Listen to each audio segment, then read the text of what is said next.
as well. Okay. So before we start, I would like to introduce to our today's topic, which is relation model. And when I will start explaining to you about the relation model, I will also revise some of the concepts which I covered in the week 1. So it will be a quick revision for you what we have done in the last class. So it will be a repetition of them. So before we start, these are the learning objectives of today's lecture. So we will go through some of the fundamental characteristics of relation databases model, what exactly the relation model is, what are the different keys are, illustration of examples, integrity constraints. I will give you a quick overview of type of keys and integrity constraints because it was part of your pre-workshop. I have created videos for you, and the keys and constraints we have, it will be part of your exercises. So in case if you haven't watched the videos, you're supposed to watch them, but I will try to give you a quick overview of types of keys and constraints in the end of the lecture. Okay. We do have some basic operators, which is a theoretical aspect of SQL implementation, like a relational algebra. So we'll go through what are these concepts are, how you can write these expressions or queries in relational algebra. It's more like a theory. So whenever we start implementing something, we create a design or we create a plan. Once we have created a design, we move ahead with a sketch of how we will be solving such kind of queries. So relational algebra is more like a theory, like how you will be solving these type of queries you want to retrieve from your databases. You will create or write those as relational algebra. So I will give you a quick overview of comparison of relational algebra and SQL. So for relational algebra, the assessment, it is part of your learning outcome, but the only assessment you have for the relational algebra will be this week, which is only your lab. I will not give you anything in midterm or final exam because I just want you to introduce relational algebra, that it exists.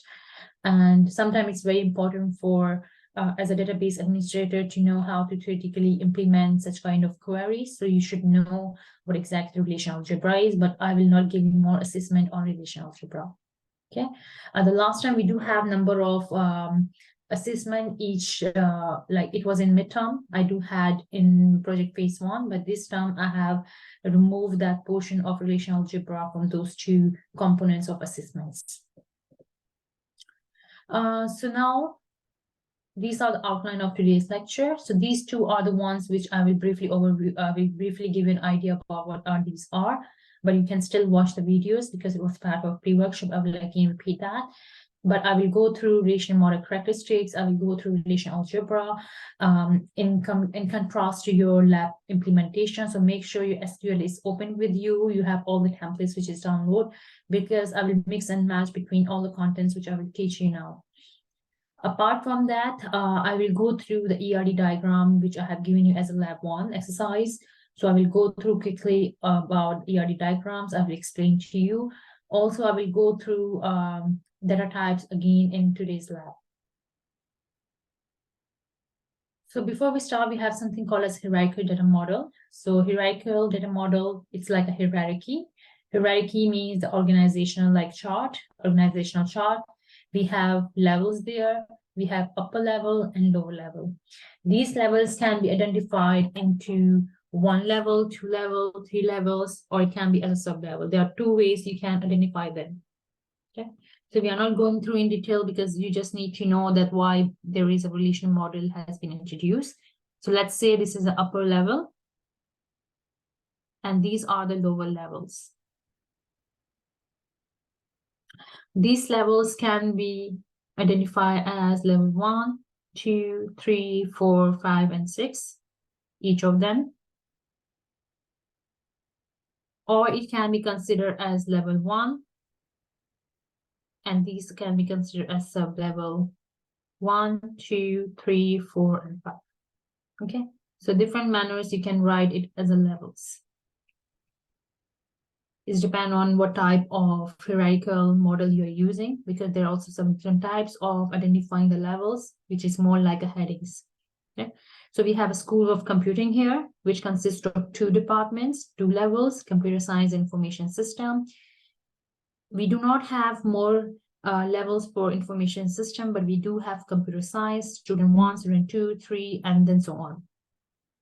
So now, what exactly hierarchical model data model have, what exactly it has in the hierarchical model, which means from one path, you can easily access the information. So we have different paths you can retrieve an information from the databases.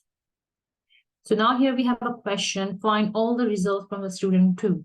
So we are seeing that each hierarchy or each level are more like a path, and we are trying to retrieve information from each of path based on certain criteria.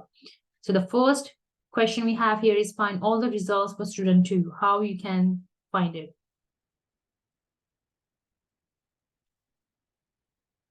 How you can find information of the student 2 from this database or this model. Any one of you have to unmute yourself and you have to answer the questions. And I won't mind if you can turn on your videos as well, because I want to see who is active and who is not even listening to me.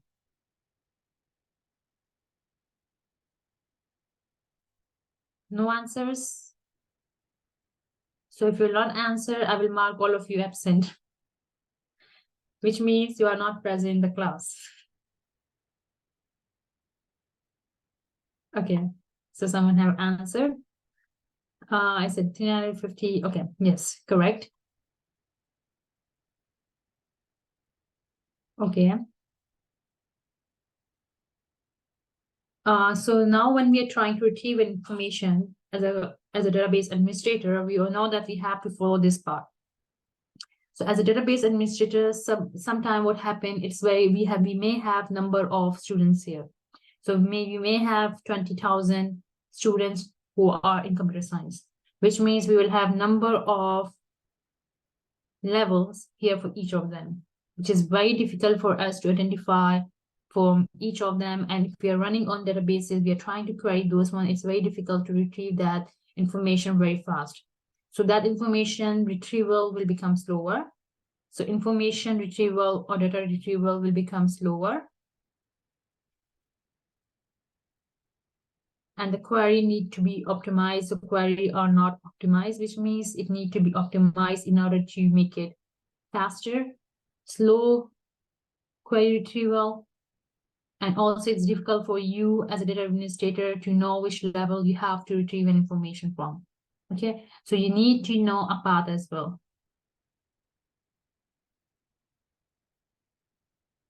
Which is very difficult as a database administrator to find the path if you have number of students who are registered in computer science. So this is these are some of the drawbacks of hierarchical data models, which means we're supposed to come up with a new model which will overcome these challenges we had from the hierarchical data models. So in order to overcome these issues, the EF Cord in 1960s, he come up with a new model, which is called as a relation data model. Before we start with what is relation data model, we need to understand what exactly data model, which is from chapter 1. So I can quickly go over that. The data model is a combination of three things: data structure, operators, and constraints. So when we are saying data structures, we are referring to it as entities, attributes, records, which is our rows, primary key, foreign key, and so on. Okay. When we are saying operators are related to calculus, which is mainly operators means how we are calculating how we are computing each of the objects we have, which is mainly on entities, calculus. So for that, we need to have a knowledge of calculus. We can use a calculus or we can use a relational algebra. Okay.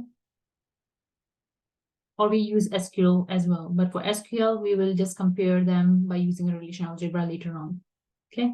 Then we have a constraint. We have a number of constraints out there. We have entity, referential, and we have enterprise. So we have a number of them out there. We will cover that in briefly in today's lecture. As a combination of these all, it becomes a data model. So EF Cord, he have introduced in 1916s, he introduced a relation data model, which overcome the link issues, the path issues we had in hierarchical data models. Now in this specific data model, we come up with the values instead of using the path. we started using values only.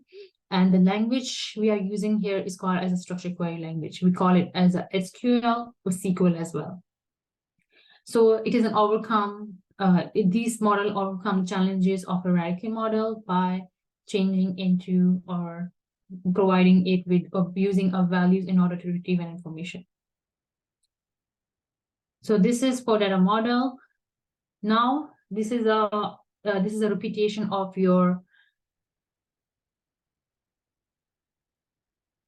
Okay, so the drawback was here. It was that information retrieval was slower because you need to go through a number of paths in order to know that this is a student too, right? If you have a 2000 record and you want to retrieve student number, let's say 19990. So you have to go through each part in order to know that this is the correct path, right? So it means that your information retrieval will be slow. So here we have only three students we have. In case if we have 20,000 students in computer science, so which means you need to go through student 1, 2, 3, and 4 in order to retrieve information of student whose ID is 19990.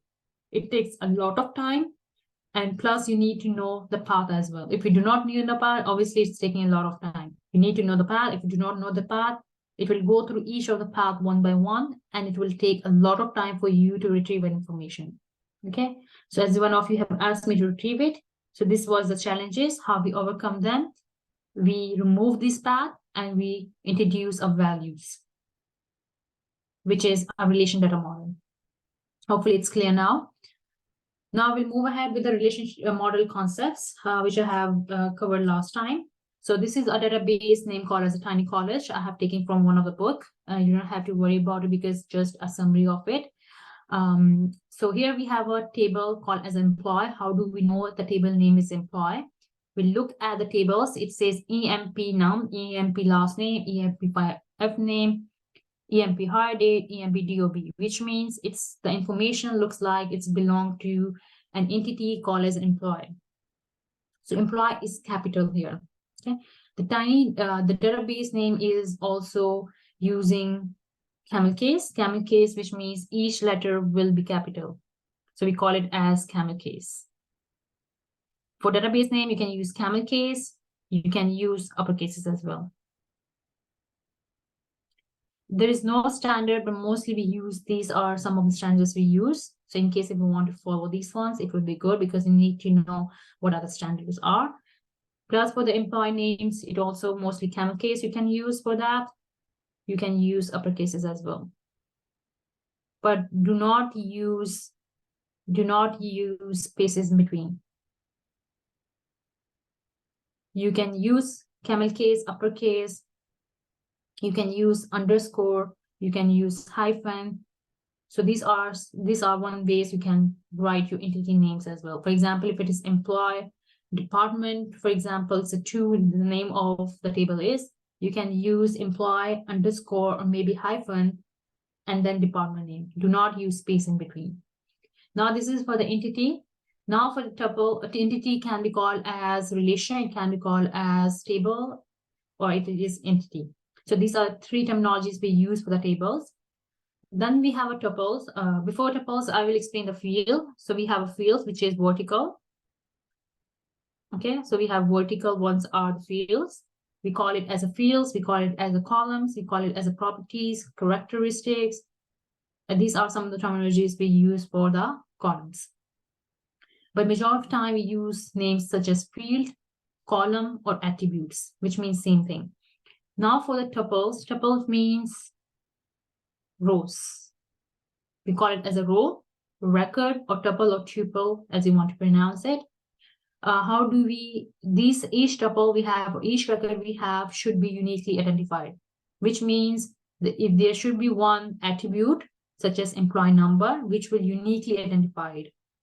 Okay, so for example, here we have employee number, we call it as a primary key, which means each table should have a primary key, one ID, which should be unique and should be not null. Should be unique and not null. So if you look at here, employee ID, each of the values we have is unique. It's not repetitive. and there is no null values. This means none of them have an empty value there. Okay.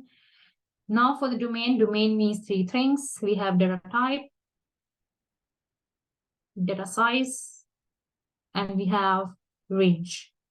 Data type, for example, employee number is int here. So if you remember, I have mentioned last time that int can be varchar. It can be int. Int is acceptable, but we always think about varchar mostly for the IDs. Why? Because we want to, in case we want to use or categorize employees from which department he's belong to, we'll use a character, which is char, and then a numbers, which is we also call varchar as alphanumeric, but in MySQL we use varchar. Okay. It is not incorrect, but it's better to use to categorize each of the employees or maybe a product. Now we have employee, these are for the domain, this is a type. For each of them, we need to identify a data type size.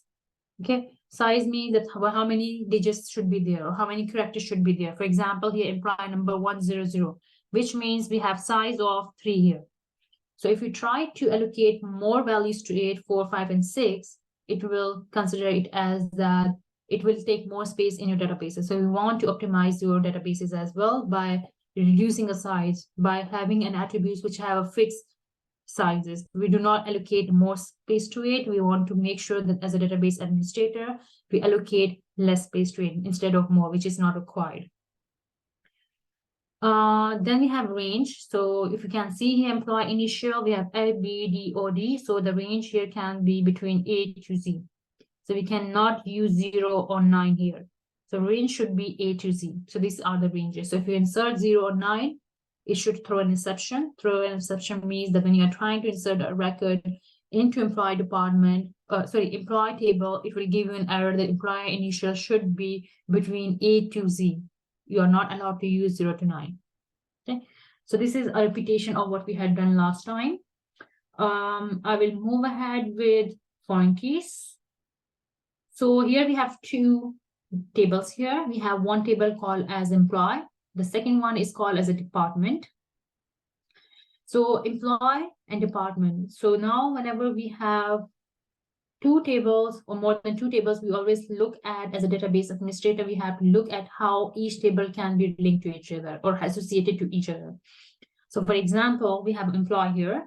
So we know that one employee should belong to one department at least, okay, which means we have an association or link between or relationship between employee and department. So when we know there is a relation between them, we have to create a relationship in terms of database as well. How we can do it?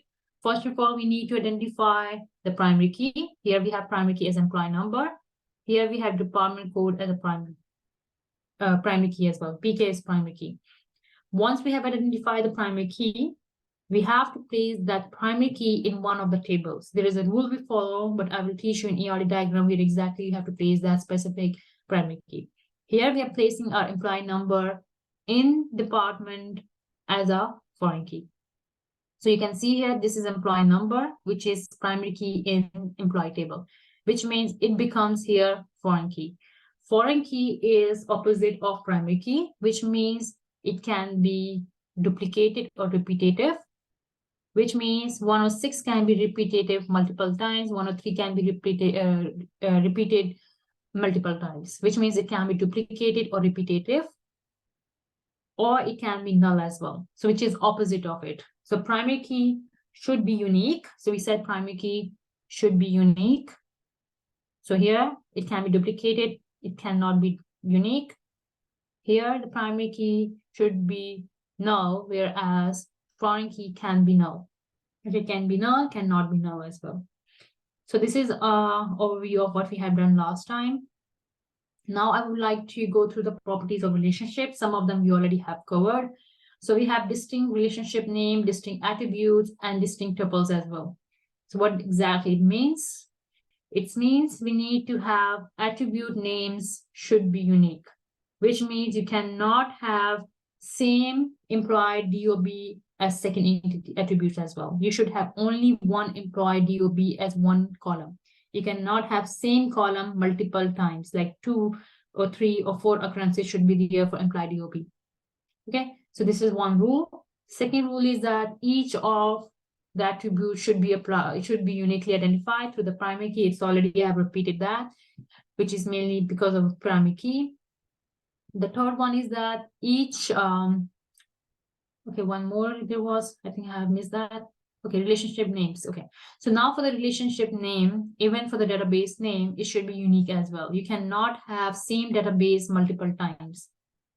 So for example, here we have Tiny College. You cannot create same schema. Whenever we are saying database or schema, it means same thing. So you cannot create Tiny College twice. It should be different name.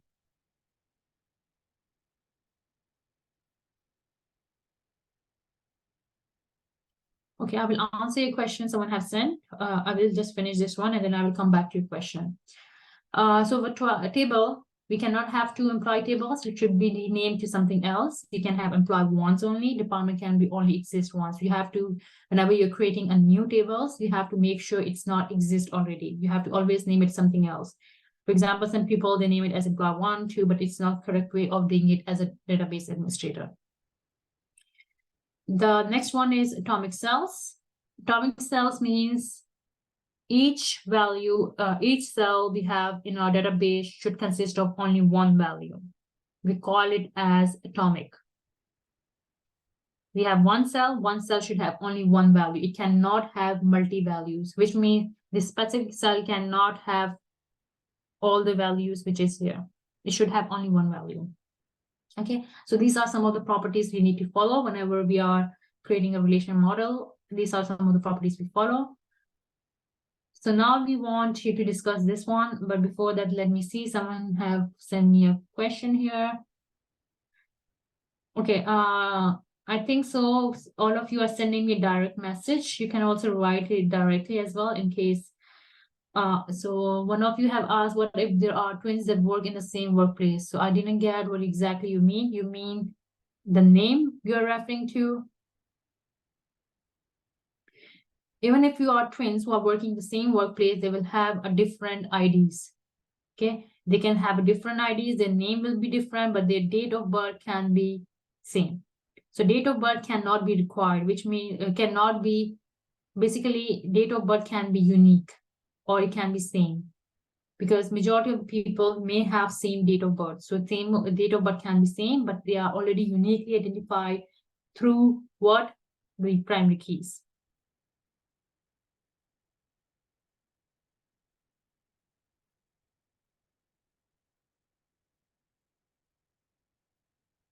Okay,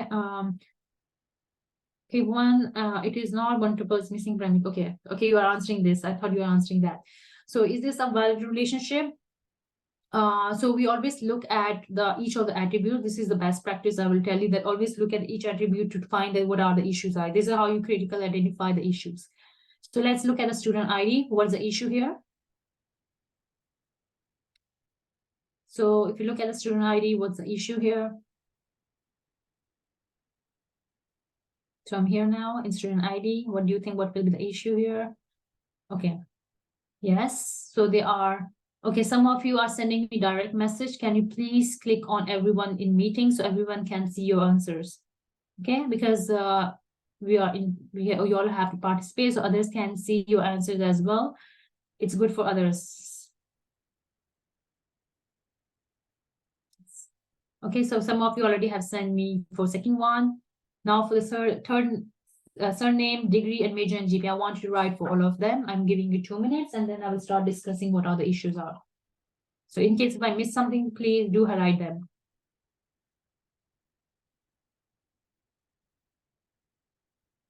Okay, yes, majority of you have answered. It's a good answers. Yes, you're right. D in GPA, GPA is 3.5 then D. There is a repeated information. D in GPA, GPA has inconsistent format. All of you are correct.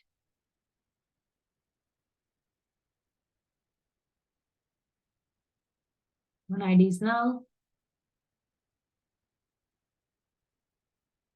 Okay, I can see the majority of you are participating. It's good. ID, GPA, repeated information.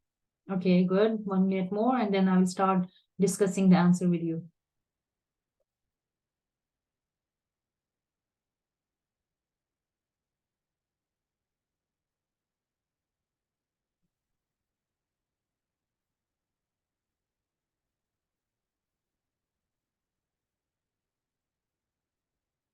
If it's repeated, yes, okay.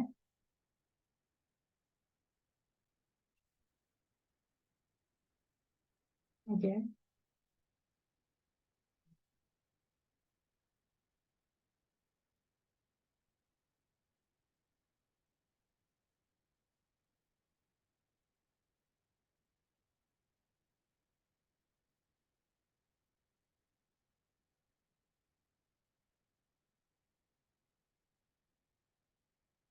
Okay, yes. Okay, so a majority of you are giving me the same answer. So I will start now discussing now. Let me see if someone have means okay. Um so whenever we are saying value relation, this someone of you have provided with me the information which is a little bit different than which is not as, but it is also correct. So for example, why we are saying is this a really valid relationship? We are referring to this specific slide. In case if you're coming with more mistake, it's fine because this is something you have to come up with. So first one here we have is student ID as an attribute. So we can see here the first mistake we have here is it's a null because student ID is supposed to be a primary key. Primary key cannot be null. So this is a first mistake that primary key is null. Okay. So we have a null value here. It should be not null. Second mistake, we have it here. We have a duplication of values. So we can see here primary key should be unique. So we have a duplicated value here. It should be unique. It should be not null. Okay. Now for the surname, the surname can be missing? Can be missing? We cannot have a surname?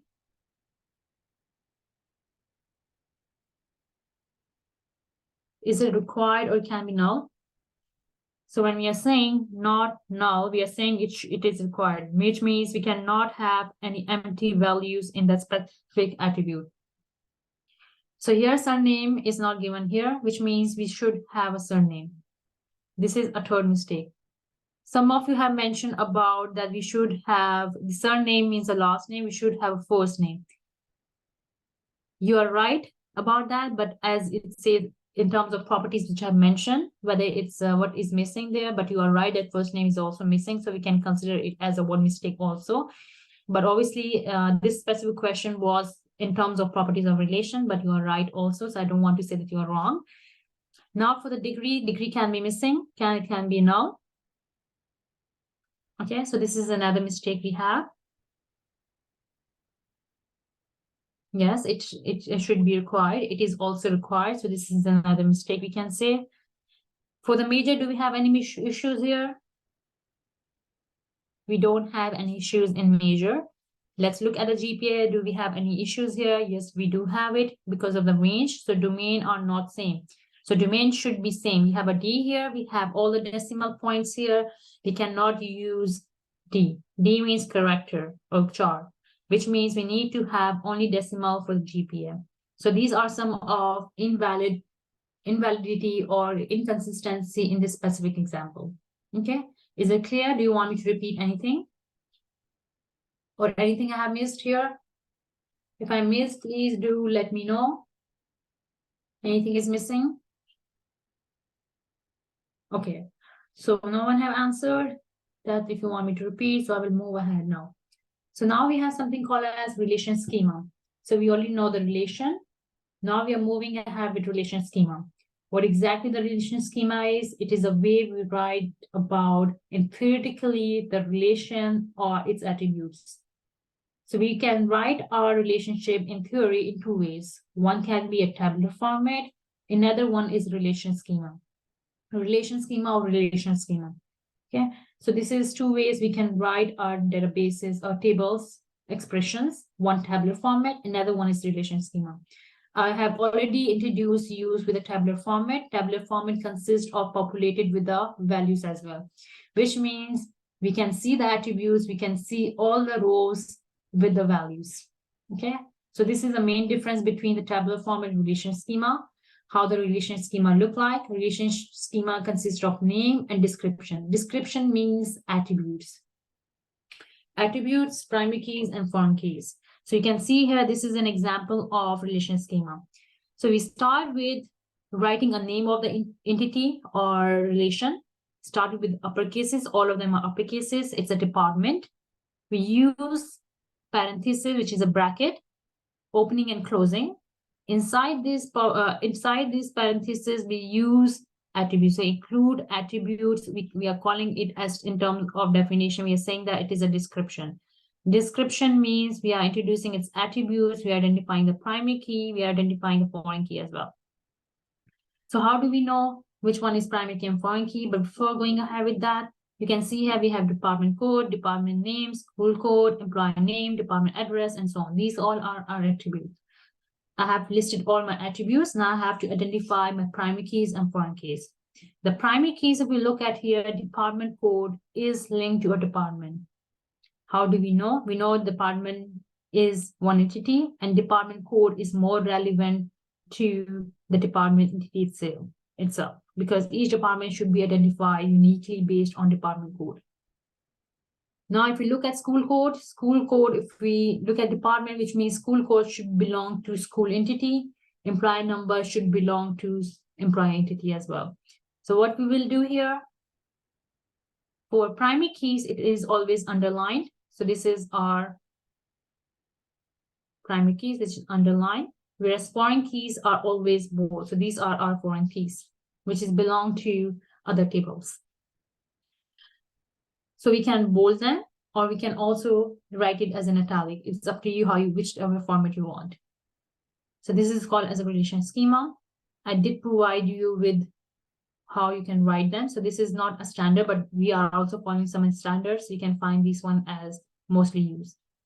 One thing more I would like to highlight here, which is for the tables. Table, I already have mentioned the format. I have mentioned that the table name can be uppercase, but mostly in relation schema, we write it as a capital. Okay. Also mentioned, you can use hyphen, you can use underscore. For attributes, you can use camel cases. For example, the code, you can see D is capital and C is capital. Camel case means each word should be capital. You shouldn't have a space in between. You can use hyphen and underscore for attribute names as well. Records, doesn't matter how you want to write. So record doesn't matter. So I will not cover the keys because this is something I have created a video on, but in end of the lecture, I will try to quickly go over it because we have exercise, which is related to keys and entity, the constraints as well. Do you have any questions before I move ahead with relational algebra and SQL implementation? So now whatever I will do now with the relational algebra or MySQL, you need to understand it correctly. You have to take some notes. Any questions? Okay, now I will start with the lab and I will do something in between. Like I will keep switching between my lab and my PowerPoint slides. So I will do a theoretical implementation, expects of database implementation plus SQL implementation, which is actual implementation. So before going ahead with that, I will go through the diagram which I have given you in lab 1. And I also promise that I will also go through the data types. We do have it here in our lab today. So these are some of the concepts I will go through. Just a minute. I will share my screen now. I think I'm already sharing my lab. So before we start, in today's lab, we are going through some of the fundamental concepts of relational databases. I already have gone through some of the revision of it. I will go through data types. We also will do some of the query information retrieval from information schemas, and we will also extract some of the data from the relation databases. We'll go through each of them in detail, so you'll be able to identify what is what and which point is following each part of this lab. So before we start, we have a relation database here, which is called as view-rich database. Here you can see here what exactly the view-rich database is, which we have created last time. This database is there because of e-commerce website, which is mainly sells artwork. It's a books or postcards and frames, wallpapers, and so on. So they sell number of artworks online. So the diagram which we have is called as, this is a website screenshot. Here we have a diagram which is called as ERD diagram. We call it as entity relationship diagram. We will cover in week 3 how to create these diagram in our next class. However, we need to understand what exactly these components are. So first one here, can see here in the blue one, which is entities. So we have number of entities in this diagram.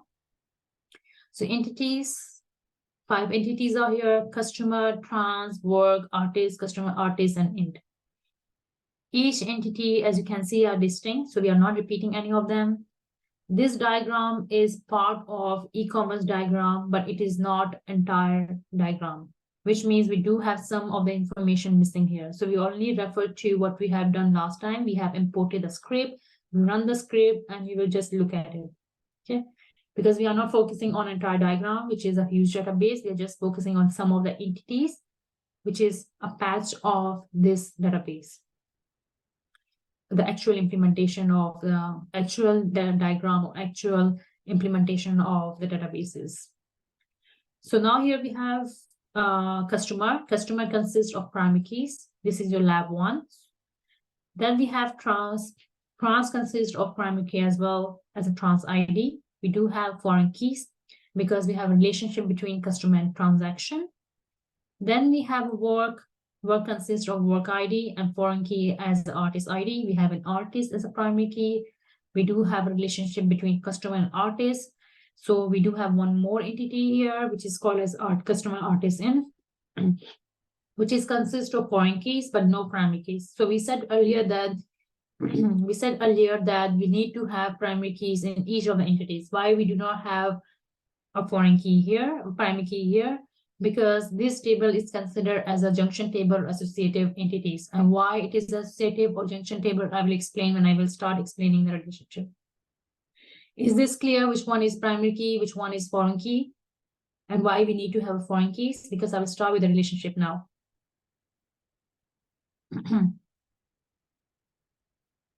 Any one of you want me to repeat it?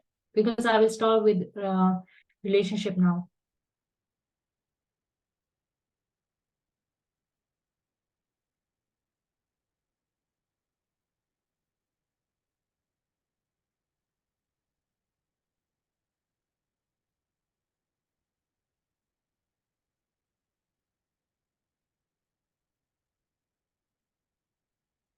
Okay, what do you want me to repeat? Primary keys, foreign keys? Because I haven't explained the relationship. I will explain the associative entity now with relationship. Can you please highlight for me what you want me to repeat? Because it's same exact thing which I have which I'm repeating from the video which I have given to you.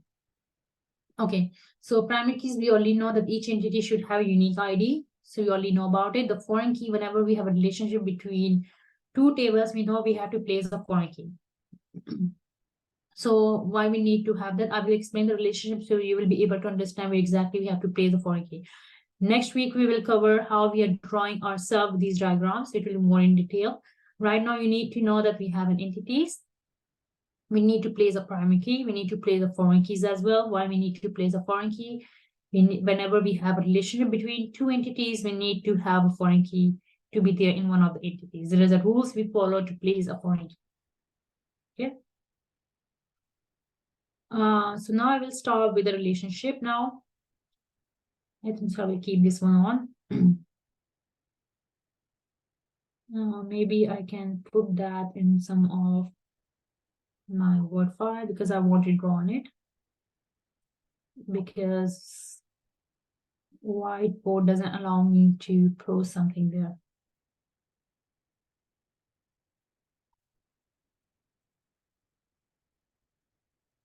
Okay.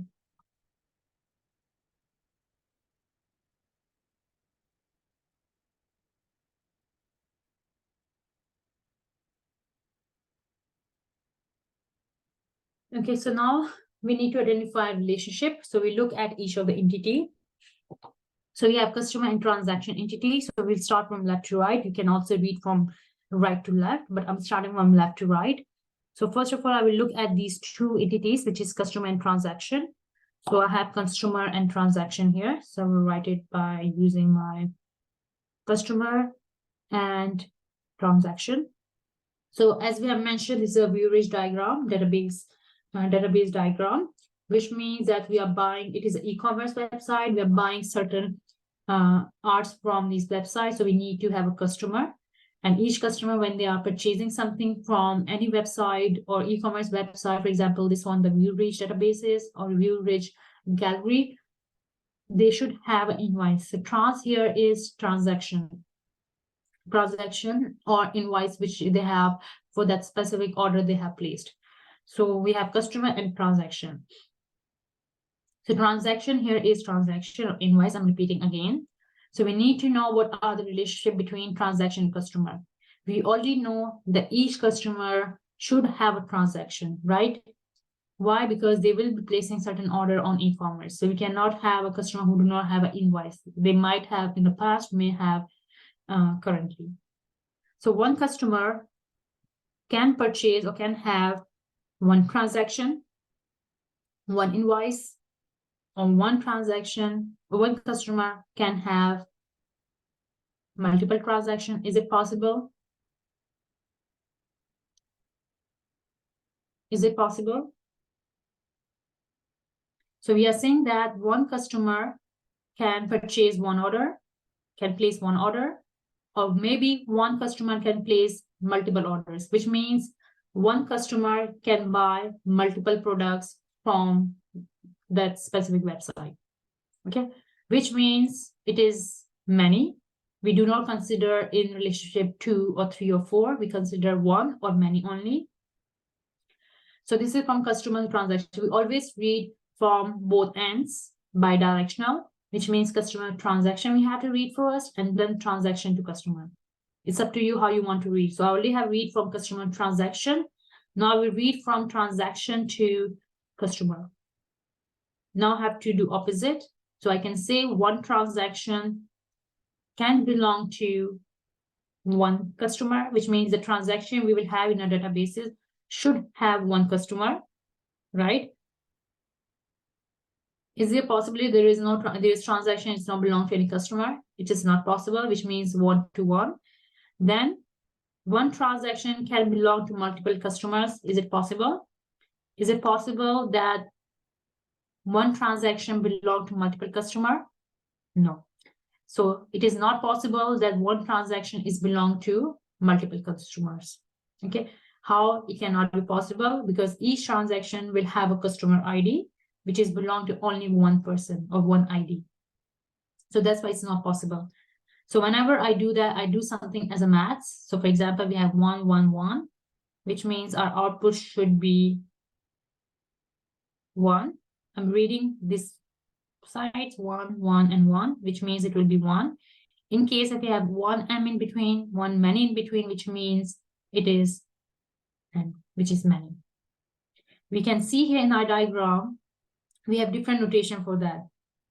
We have something as circle, and we have vertical line. Here we have a circle and we have a crowfoot line. So the symbol here you can see here is a crowfoot line.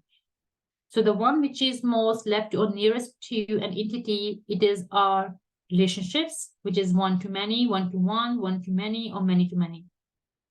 So when vertical line means it's one, and crowfoot means many. So we have one to many relationship here.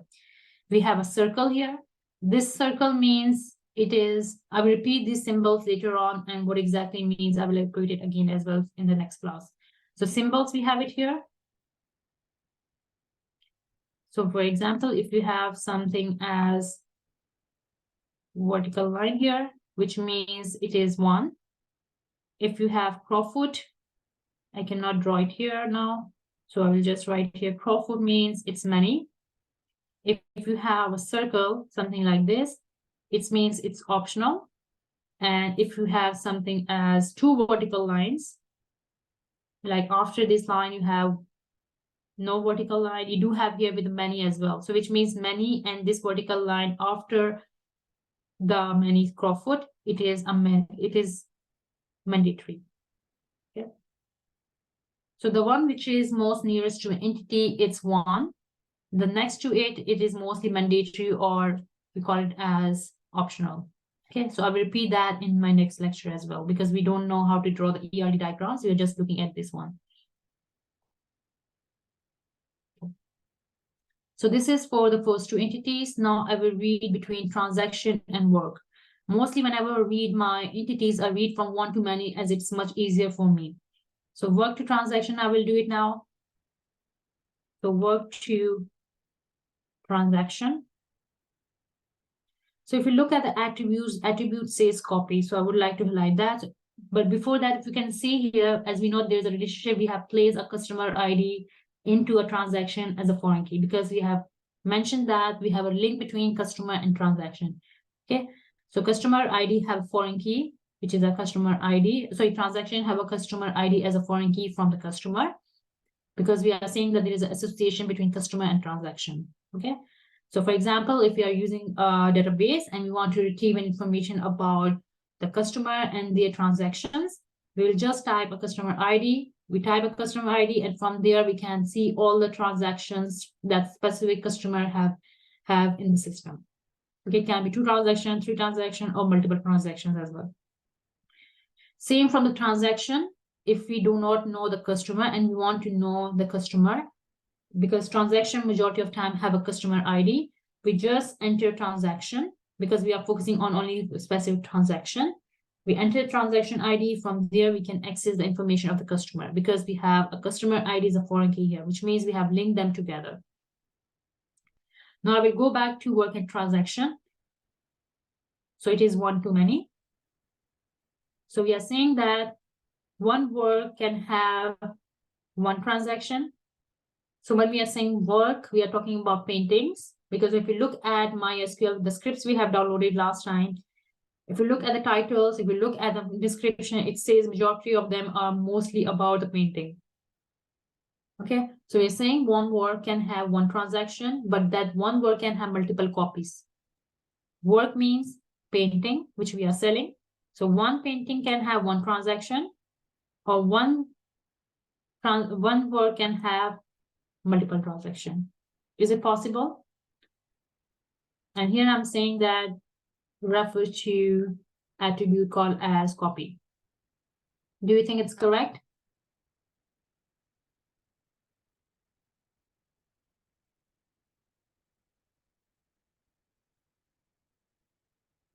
Yes, because we are saying that one work can have multiple copies. So in that term, yes, it's possible.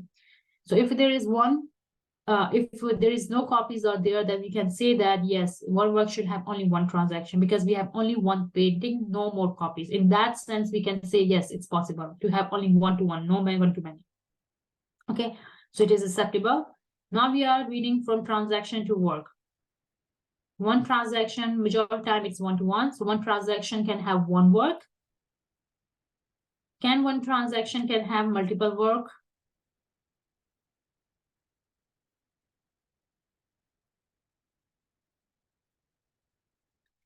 Yes, it's possible, but in this scenario, in this diagram, because it's not created by me, it is not created by me, but as per this, it is not possible to have one transaction with multiple work. But actually, if we think about the real life example, we can have 1 transaction which contain multiple paintings, right? Which is possible. But as per this diagram, it is not there. As per this diagram, which is drawn by or created by a database administrator, he said it's not necessary that one customer can buy or purchase at once 1 painting. Okay, so that's why it is only 1 to 1 between transaction work. It is not 1 to many. So if we read as output, so what will be the output will be? So output will be, so we are saying this is not possible. So I'm just highlighting as red. So what will be the output here? I'm just looking at these ones, because this one is not possible. It's crossed. So this one, 1, 1, and 1, which means the work to transaction will be 1. And It's one transaction will be one M and one, which means it will be many. So the relationship between from work to transaction is one to many. Okay, so let's go back to the diagram. So you can see here work to transaction is one to many. Any questions here? Okay, I have said that it is possible, because one of you have said why it is not possible. It is possible, but this diagram is not created by me, but as per this database administrator who have created this diagram, who created this database, he said that it's not possible to have one work and have one transaction. Oh, one transaction belong to multiple work as per him. Okay, so this is why it is not many here. Only one side have many, but work doesn't have many here. Okay. Now for work to artist. So now for the work to artist. Just a minute, let me see. It is one to many. Okay, it is artist to work because I'm reading from one to many. So artist to work. So we are saying that one artist can have one work. One artist can have multiple work. Is it possible? Is it possible that one artist can have multiple work? Yes, which means we are referring to a painting. Yes, it is possible. So which means it is correct. Now from work to artist. Can one work can have one artist? Yes. Can one artwork can have multiple artists?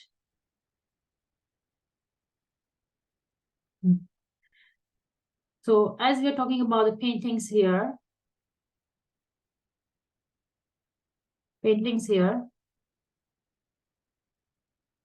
which means not possible, but there are possibility because we are saying that this website also sells book.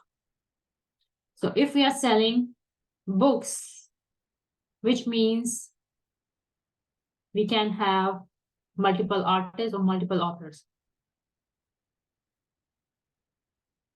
Is it correct? But now here we are, if you look at the database which we have created or record, it doesn't consist of any book names. It is consist of only painting, which means it will have only one artist. Okay, I'm highlighting it as red, which means it is not the case in this specific diagram. Is it clear? Yes, if it's a book, it is yes. But now if you look at MySQL database, which in MySQL, which the database we have created, all of them have paintings. It's not related to books. Okay, we didn't mention about the books in our diagram because we are only focusing on 5 entities. But if you look at the e-commerce website, which I have given, it says book. But database, as it's not clear, it's not complete. We are just focusing on ERD diagram, which means if you're only focusing on paintings, it means it's not possible. And why I'm saying that, if you look at select all from work, you will see that all the titles you will have, it's all paintings. In that case, in that scenario, it is not possible. Okay, is it clear? Did I answer you, Henry? Henry, is it clear? Okay. Okay, I'm just focusing on what we have as a record right now, because this is how we have designed, this is how the database administrator come up with. I haven't created this one. This is something which exists already, and we are discussing that. We'll create our own in future for sure. Okay, so this is for working artist. Now which one is left? I'm left with the last one, which is customer and artist. I will explain this part now. So now we have a relationship between customer and artist. I have jumped to associative entity. I will explain it now. We have customer and we have an artist. So we have to first look at customer and artist. We can say one customer can admire one artist. Can one customer can admire multiple artists? Yes. So one customer may be interested into multiple artists. Okay. So now artist to customer. One artist can be admired by one customer. Can one artist can be admired by multiple customers? Yes. Okay. Which means it is also possible. Now, if we look at our output here will become what? Okay, I think I have written here. Okay, I think so. I had to do it opposite. Okay, I will rewrite this one because I haven't write them clearly here. So if we read, okay, yes. So now this is artist side. This is also artist side. Let me just remove that. I think so. I have written it opposite before, but it's fine. So now artist side should be M here, and customer side is N, which means both side is M and M, which is many-to-many relationship. Okay, so we have a relationship between artist and customer is many-to-many relationship. What does it mean? Whenever we have many-to-many relationship, we have to create a new table or new entity called as an associative entity, or we call it as junction table as well. Some people, they call it as intersection table also. Okay, so if you hear these terms, it means the same thing. So whenever we have many-to-many relationship between two entities, we create a new table. So here we have example. We have created it as a customer artist int. So this is called as associative entity or junction table. How do we create them? I think someone have a question. Yes, M and N, or we call it as M and also. We write it as M. And I haven't explained to you syntax. I will do it next week because I haven't introduced you all of them. We can also write it as M and M. This is two ways you can write them. Okay. I have used a dash here because I want to do a mathematical calculation like I'm doing it now, but later on I will show you how to use the correct symbols. Okay, so now for the customer artist int, it is an associative entity. How do you write them? So you write it as here. So you have a customer artist int, which will consist of foreign keys from each of the entities. So customer ID will become a foreign key here. Artist ID will be a foreign key here. We can have multiple foreign keys in one entity. Okay, so now we do not have a primary key, but we can also have a primary key in associative entities. Okay, we do not have in this case, but we can also have a primary key in the table. So now here, how we represent the associative entity, we have created one. We always write a many side to an associative entity. So you can see here for both ends, we have many side, which is linked to our associative entity. And the one side will be linked to the entities we have a relationship with. So this is how we write associative, how we create a relationship between associative entity and other entities. Okay, hope it's clear. I think this is for the Woodbridge diagram, ERD diagram. I can save this document in case if you want to use it later on. I will include that in my OneNote. No, not OneNote, maybe. Okay, I will include in OneNote for you. Any questions here before I move ahead?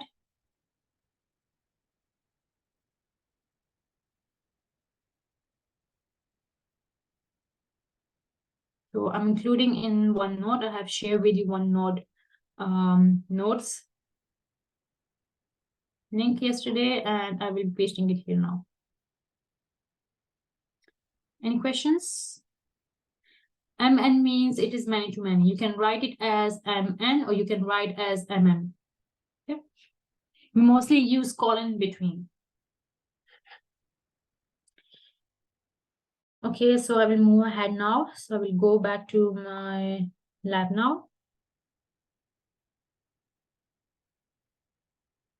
So I will give you now 5 minutes to work on the questions which is given below.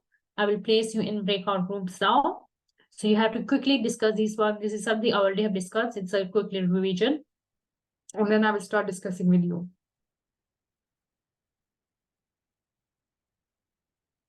Let me first place you into breakout rooms.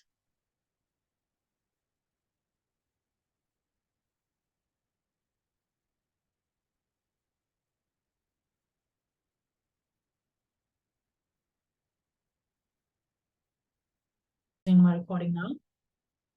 Okay, so now for the data types. For the data types, now we already have discussed these questions with the students, and now we will do the data addition in a while. But before that, we want to start with the data types, which we have covered in week 1 also. So we have number of data types we have, which is used in multiple database management system, but we are focusing on MySQL, using MySQL in this course. So I will highlight the ones which will be there in order to create tables or attributes. So the first one we have is called as a varchar. So the varchar is variable length, which means it's alphanumeric, which consists of character and number as well. So if you do not recall that, it is called as alphanumeric,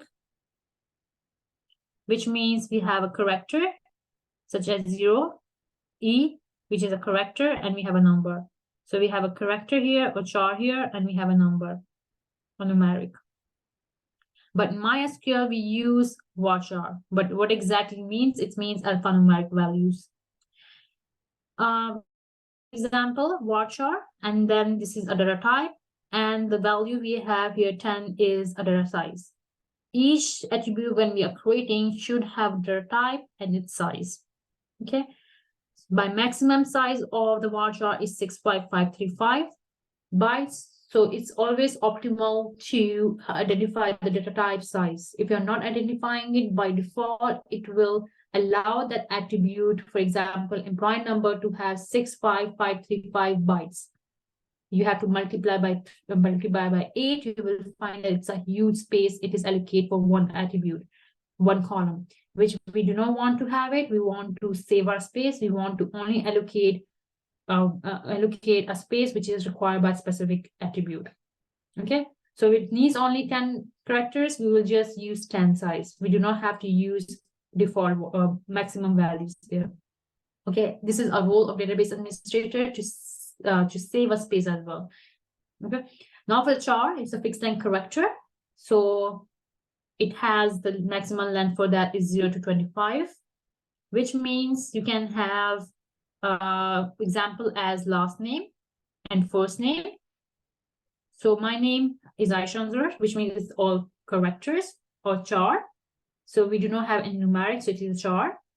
So last name and first name can be char. Then we have numeric values. Numeric values in MySQL, we use int or decimal.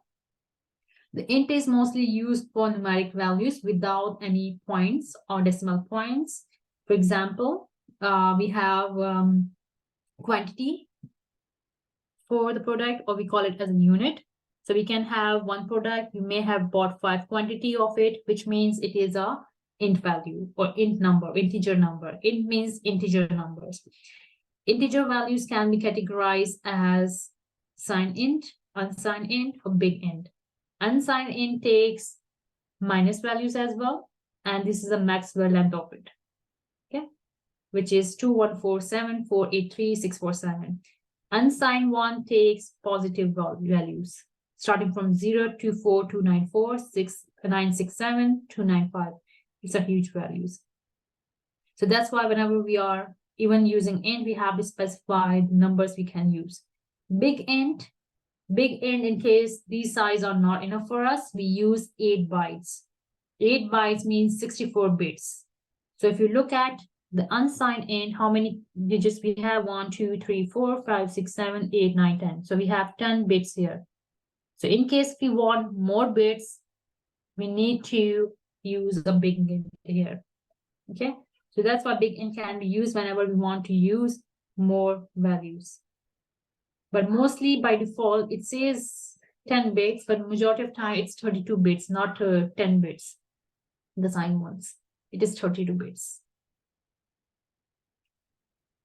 The decimal now, it's a floating point. So floating points, whenever we have certain attributes where we have to use the decimals, we use floating points, we use decimal for that. How we can use it, we use a decimal, and we have a precision here. Precision means max digit we want to include. For example, we said 1 to 1, it is 3. So these are the 3 digits we have. Then we have a point or period or stop, which is a point for the fixed point. And then we have a 2, means how many digits we want after a decimal point. So we call it as a scale. scale after precision.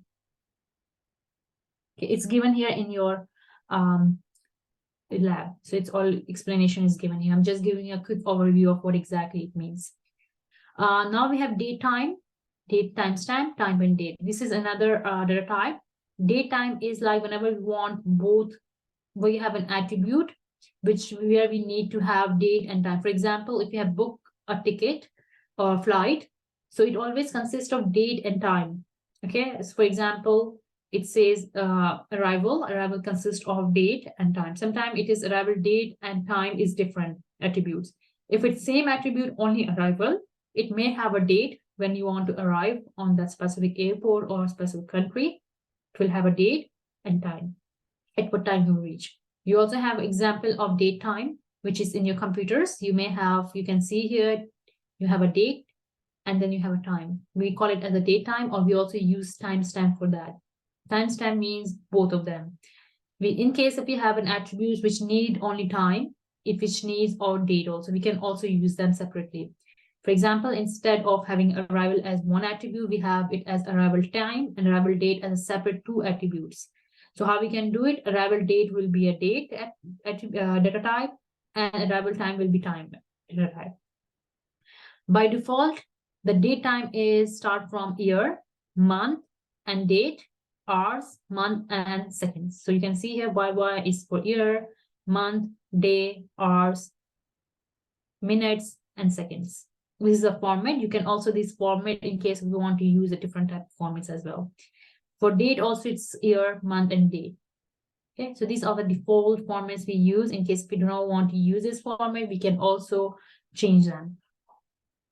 Now for the text. So in text is mostly used whenever you have a huge paragraph or description to write in certain attributes. For example, you have an attribute called as a notes or a description. Okay, so if you're talking about hospital database, or if you're talking about diagnosis of certain patients, so whenever you visit any doctor have to write the notes. It can be in paragraph or in description. So you have to use that specific attribute as a description of the diagnosis. You have to set it as text. Okay, which means it will be a paragraph. It's depending on what type of text you have used. Majority of the time we use text which is maximum 65535 bytes, 64 KB. You can, in case of your text is small, you can use tiny text as well. Sometimes you are filling any form and ask you to write certain description, and it says that you can only include 200 characters. Okay, which means you can only write 200 characters. You cannot exceed it. If you exceed it, it will give you an error that you have exceeded a characters. Okay, why? Because it may have said that specific column or specific attribute with a fixed length. Okay, they have set it as 200 characters are acceptable. You can set it as a tiny text. In case if you have only less than 255 bytes, you can use tiny text as well. We have something called as a medium text and long text. It depends on how long you want that specific attribute to be. Okay, you may want 64 GB, you may want 60 MB, maybe you want 4 GB. So as a database administrator, we always have to look at minimum. We do not look at always maximum. Maximum we look at whenever we think that there are chances that 2 digits will be more. Then in that case, we would look at possibility of it, not maximum. Maximum means we're using entire space for one attribute. Now we have binary data. Binary data can be audio, images, file, videos, and so on. So it can be audio, images, videos, and files. We use for that called as blob. I have created one table for you and I have tried to insert the blob data. I will show you in week 6 and 7. Okay, right now we are not focusing on that. Any questions for data types before we move ahead with relational algebra and MySQL, and a quick overview of what we have done last time?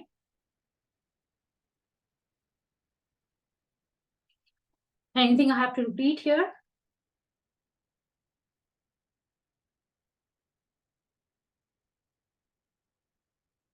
No, nothing to repeat. Okay, so for the lab, you do have a template which you have to download. I will quickly go over that because whatever I will do now, you have to take a notes and you have to submit it as well. Okay, some of the questions you have to solve yourself. And some of them I will solve for you, which is exactly like how I'll be solving for you now. Just a minute. So first I will go through the template quickly. Just a minute. Okay. So now for the template, you have to write your name and IDs. So this is your lab 2 template. You have 2 parts: structured query language, where you have to implement these all queries into MySQL. You need to take a screenshot and you have to provide a description. Description is based on the clauses. I will explain what other clauses are, such as select, where, and so on. These are all clauses. You have to explain what exactly you have done in that specific query. Okay. This is for part 1. You have 10 queries. I will do some of them, and some of them you will do it yourself. Okay. Because I will do one example, something similar you have to do yourself. Now, relational algebra, I will explain to you. I will have given you some queries and you have to convert into relational algebra, which is mainly related to part 1. Okay. Some of them. So I already have given you marking guide, so I will not repeat that. You can find the marking guide in BCIT D2L platform. You can see there how I'll be marking you for your lab and also for your exercises. Now I will go back to your lab now, but I will open MySQL first because I would like to quickly review what we have done last time. Okay.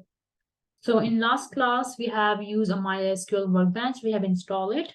So MySQL workbench consists of number of things. It consists of navigator. It consists of administrator and schemas. We do have query builder as well. Okay. So first of all, administration. This is something we are not using in this term, but you will be using in ACID 3.9.10 later on, where you will be adding a user, you will be adding a privileges, and so on. We are focusing on schemas. Schemas means databases. So it is equivalent to schemas. You can see I have number of schemas here, number of databases here. You may have less of them. But in the last class, we have created a new schema, which is called as view-rich database. How you can create a schema, you can click here. If you can see here in the taskbar, we have one icon here with a plus, with a database. If you click here, it will create a schema for you. You have to write your schema name. Once you have write your schema name, you just apply and you will be able to create your database. Okay, I already have created one, so I'm not creating it again. This is one way of doing it. Second way, you can create database using the query. So we have create schema. You name your schema as view-rich database, and you end with a semicolon. In order to write the comments into your MySQL, you use 2 hyphen and space in order to write the comments, which means when you run this command, when this specific line, it will not execute because it will be highlighted as a comment in this specific database management system. Okay, so this is how you write your commands. Okay. Write a comment, sorry.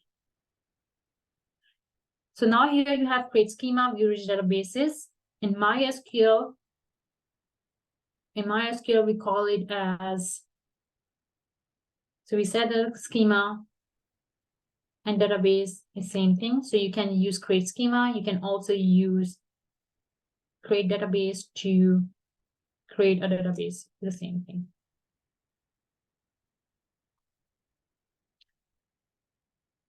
So each query you are writing, or each line you're writing for the SQL, it's called as expression. Can be called as SQL statement. It can be called as commands, but mostly we use expression SQL statements, or we can call it as something called as query. Okay, so these are some terminologies used, but mostly we use expression statements and query. So in the last class, we have created a schema. We have imported a schema from the database. And we can see the tables from the view-rich database. We double click on it to set it as a default, which means if it's bolded, which means we're using a correct schema here. You can also use set as a default schema by right-clicking on it. which means now we are adding, manipulating or with this specific database which we have created, which means if we are creating or querying anything, it will only refer to this specific database. It will not look at other databases here. Okay, so we have done that. In the last class, we have used select clause. Select is called as a clause, which means each programming consists of certain keywords.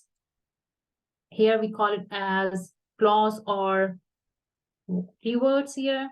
So select is one keyword, which we have used last time. So we have used select all. We have used select. Select means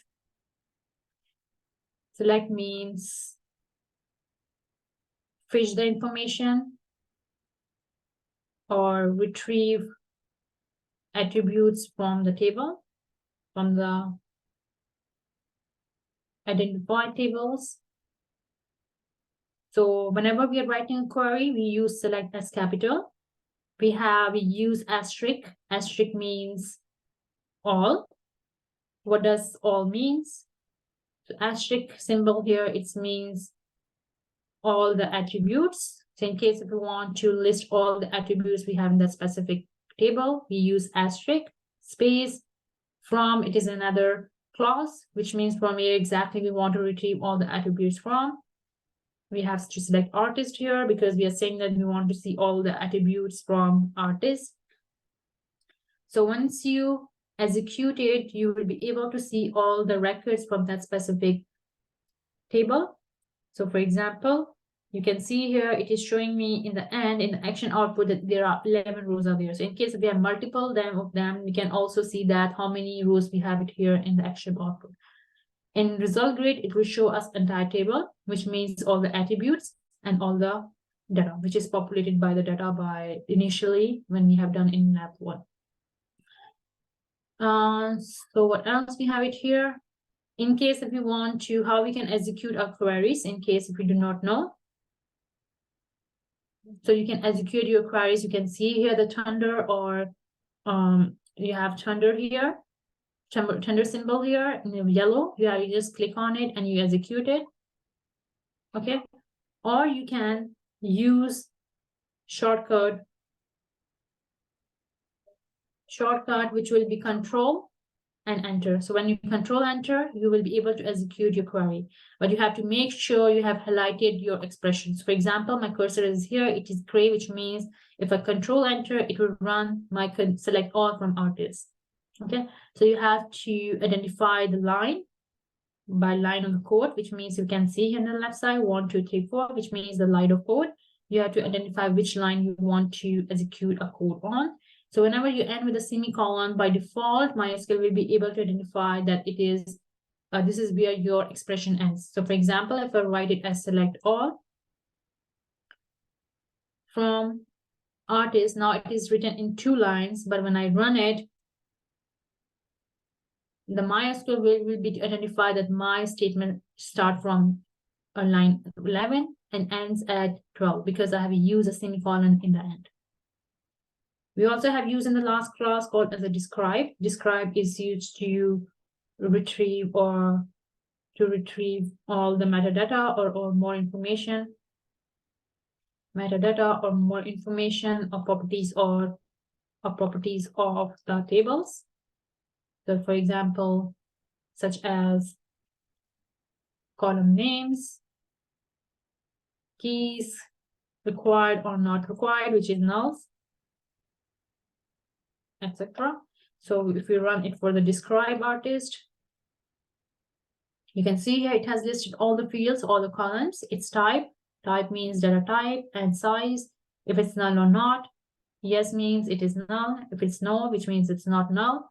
We have keys, we have default, extras. These all things we will repeat when we start creating our tables later on in week 6 and 7. Okay, so this is what we have covered in last week. So in this week, we will start with the question which is given in the end of lab. So the first question we have it here is display the transaction table and find all the transaction ID. So any one of you can do it, because then I will explain in relational algebra as well. So we have display the transaction table and find all the transaction IDs. So we have two statements. I'm giving you 2 minutes to complete it and come up with the answers. So the first one, we have it here, list all the transactions. Let me see if I have, okay, display the transaction table. So the first one question here is display the transaction table. The second question we have, find all the transaction IDs. So this is our second question. So you have to make sure you are taking a screenshot of them.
I think so. I already have given you example here. So how we can do it for the first one, it says display the transaction table. It doesn't say, the question doesn't say what type of attributes we have to retrieve information for. So what we will do, we'll just write or query all the attributes instead of one or two. So we use select all from trans. We know there's a transaction table, it's called as trans. Use a semicolon and we run it. This is your first question from part one. Second one, it says find all the transaction IDs, which means select. It says transaction ID, so which means we have to focus on transaction ID, T capital, ID is capital, from trans. So this is your second query. Okay, so we have retrieve only transaction IDs from the transaction.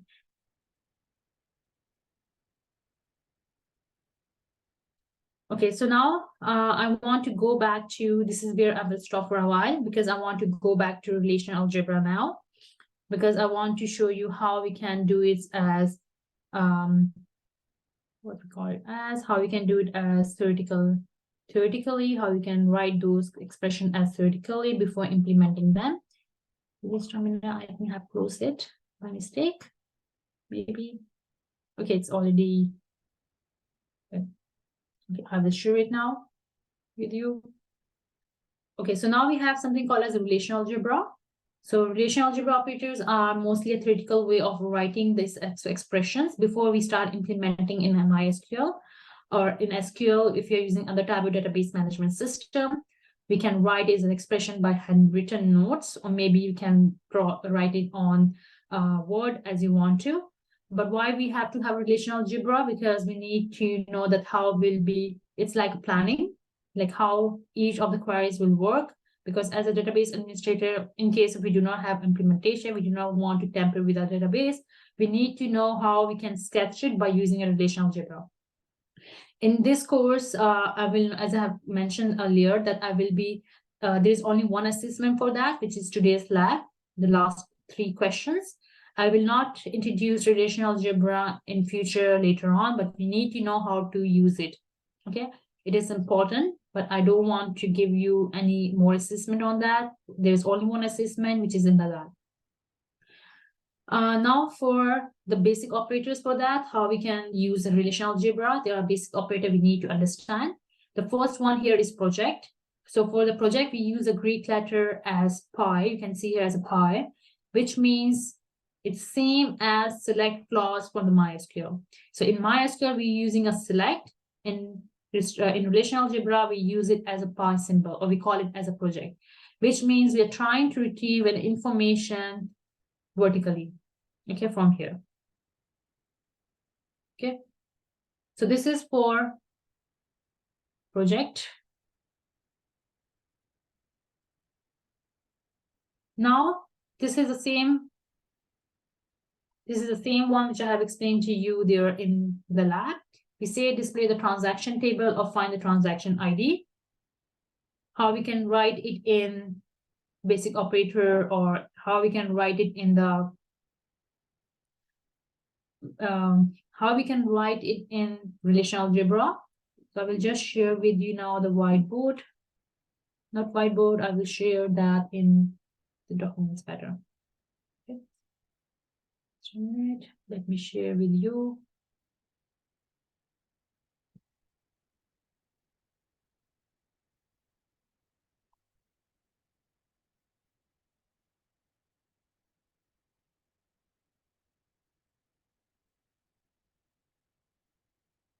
Okay, so now we are talking about the relational algebra. So we started with something called as a project, which is equivalent to select in MySQL. So relational algebra, you will not implement into MySQL. You will just use it into, you will just write it using a Word file, or you can hand sketch it as well, in case if you want to. So it is equivalent to select in SQL or MySQL. So how you can use it, the symbol we use it for the restrict is called as Y. You can go to insert, use symbol, and you will just use the specific one. Our first question says that all the transaction display transaction table. It doesn't specify which type of attributes we want to specify. So what we will do in project or relationship algebra, we list all the attributes we have. So what type of attributes we have it here? So I just have to list them. So we have here, let me see, go back, so I don't miss any of them. We have transaction ID, date acquired. We have acquisition price. So I will write it here. We have transaction ID. We have acquisition price. We have asking price. These are all the attributes we have in our view-rich database. We do have, what else we have it here? Okay, I have missed the date of acquisition, I think so. Let me see. Yes, date acquired. Date acquired, we have it here. We have what type of other attributes we have it here. We have date sold. You can always look at your ERD diagram as well in case if you want to know the attributes. We have date sold. We have a sales price. Because ERD is your first step to design it. Later on, you use that ERD diagram to write this relational algebra. Once you have written relational algebra, you will move ahead with MySQL. In MySQL, other type of database management system to start implementing using SQL. First step was to find the requirements. So I will give you as a scenario always. Once you have a scenario, you will start identifying what are the entities are, what are the attributes are, what are the primary keys, foreign keys. You will draw them as an ERD diagram, which you will learn in the next class. Once you have identified them, you start creating it as a relational algebra. Once we have created as a relational algebra the queries, you will move ahead by implementing using MySQL. Here we are using MySQL. You may use other type of database management system, which will be using a SQL. So we have a sales price. We have customer ID. And we have a work ID. So we already have mentioned what type of attributes we want to select, from where we want to select from. In order to write a from, a parentheses act as a from here. So we write inside the parentheses the name of the table. Now for all the attributes we have it here, we subscript them. What does it mean? It means that it should be below the symbol. How we can do that? We go back to home. And you can see here in the font, there is something called as a subscript. So this is your first expression for the relational algebra. You do not have to write it. It is for you. It is already given in your today's lecture slide. And it is this specific relational algebra. It is equivalent to select all from transaction in the SQL. Okay. So this is your first question. Now for the second one, I think so I should write it here. So in case if you do not want to list any one of them and it doesn't say, you can also write this expression by only retrieving a transaction ID or name of it. Okay. So in case if you have It is all the question says that you have to display the transaction table or customer table. You can display all the attributes like the way I have done it, or you can just focus on transaction ID or customer ID or customer name and so on. It's fine. But sometimes you want to see all the attributes, it's better to use all of them. Now for the second part, which is in your slides, it is about the question 2. It says, display the transaction ID from the trans. So how we can write that? So the question 2, it says, display the transaction ID. So how we can do it? So you will use the same expression here. Sorry. So you will just keep a transaction ID here because it says only one attribute. This is question number 2. Now for second part, which is a restrict, I'm not focusing on question 3. Now we have something called as a restrict in what we call it as relational algebra. So I will go back to my slides. But do you have any questions here for the project? So do you have any questions here?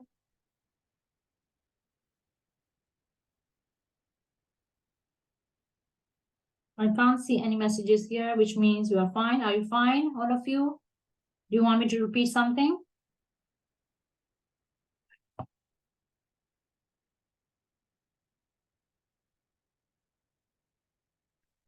Okay, so I will scroll here.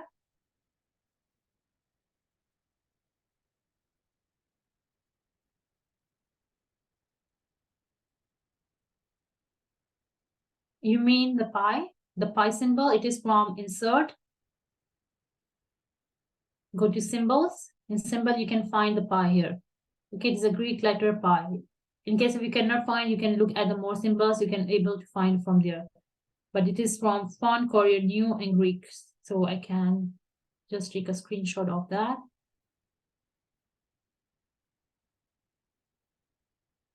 So in case if you cannot see it, you want to make sure this is the correct one. Okay. Okay, I'm posting these all notes on OneDrive as well, which I have shared to you in the class note module.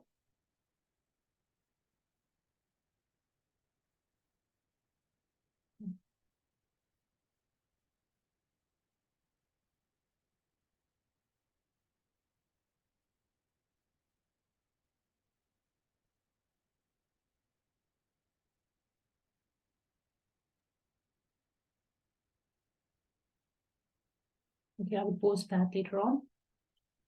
Okay, so now this is for relational algebra. We have something called as a restrict. So I will continue now.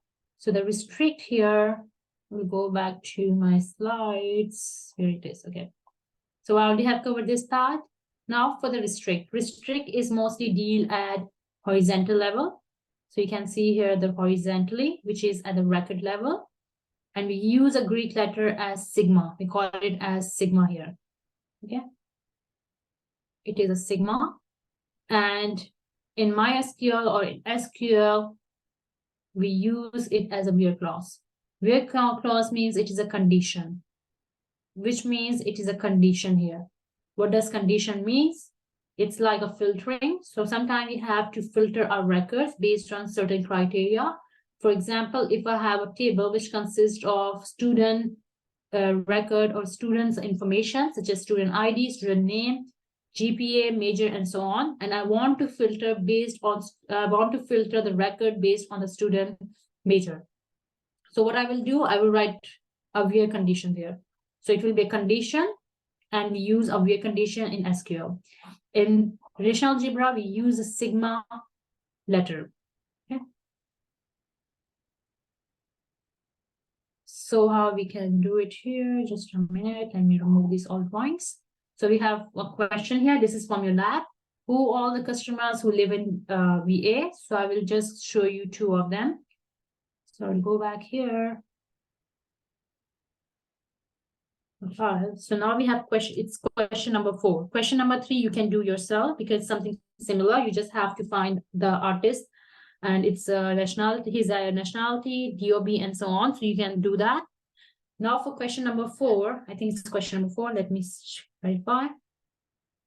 Let me see. Okay. Yes, it's question number 4, which is find all the customer who live in WA. So how do we know hey, what is WA is? You will just go back to MySQL. You will write select all from customer and we'll see which attribute have WA. So if you look at it here, there, you can see the state have WA as a value, which means you have to focus on state. But it says find all the information about the customer or find all the customers who lived in WA. So how we can do it in SQL? In SQL, we use select all from customer. And now we want to filter it. So we will say that where state is equal to double quotation, semicolon, and inside this double quotation, we write that value, which is WA. We run it, it will display all the customer who are living in WA, Washington, okay? Now, in case if we want to only retrieve specific attribute from the specific table, for example, I'm just interested to know the customer ID, his last name, and first name, then you can use something like this. You will just change the attribute names. I'm not running it there, but I can run it later on because I want to convert it into relational algebra. So this is how you can also retrieve only specific attributes as well. This is for specific attributes.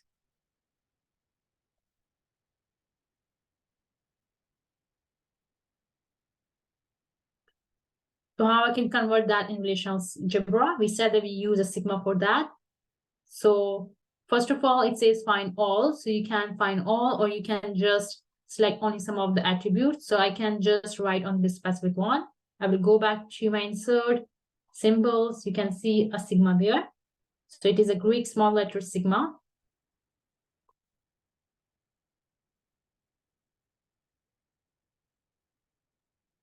So now I'm writing into relational algebra. I will go here. I will use a sigma from here again.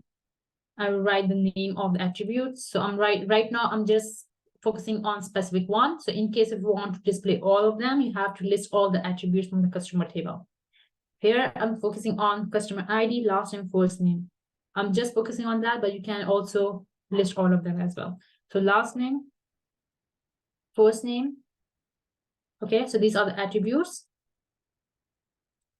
Sorry, I've used the wrong symbol. I have to use first select because I need to select first, which is equivalent to, okay, so it is customer ID, last name, first name. Okay, so we have done something like this before. We said parentheses, we include the name of the entity. So name of the entity is customer.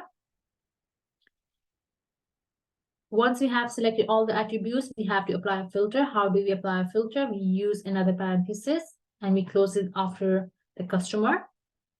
Then what we can do here, we use a symbol called as sigma, which is restrict. What we want to restrict, we want to restrict a state. So with restrict, we'll use a state here, equivalent to double quotation, WA. Okay. We will use the attribute names are mostly used as a subscript. So I will use a subscript for that. Home subscript. We have attributes with a selection. We also use a subscript for that.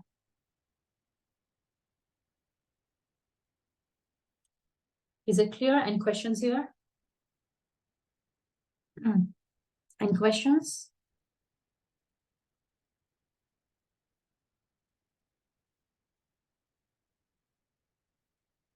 No questions? Is it difficult?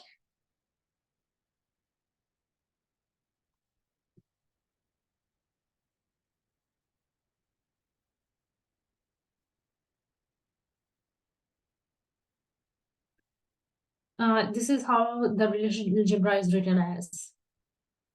Okay, this is how it is written as with symbols.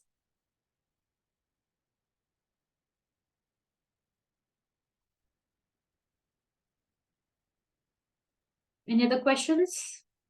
Okay, so relational algebra can be written as two formats. It's already given in your slides, which I have uploaded for you, but I'm just writing here for you.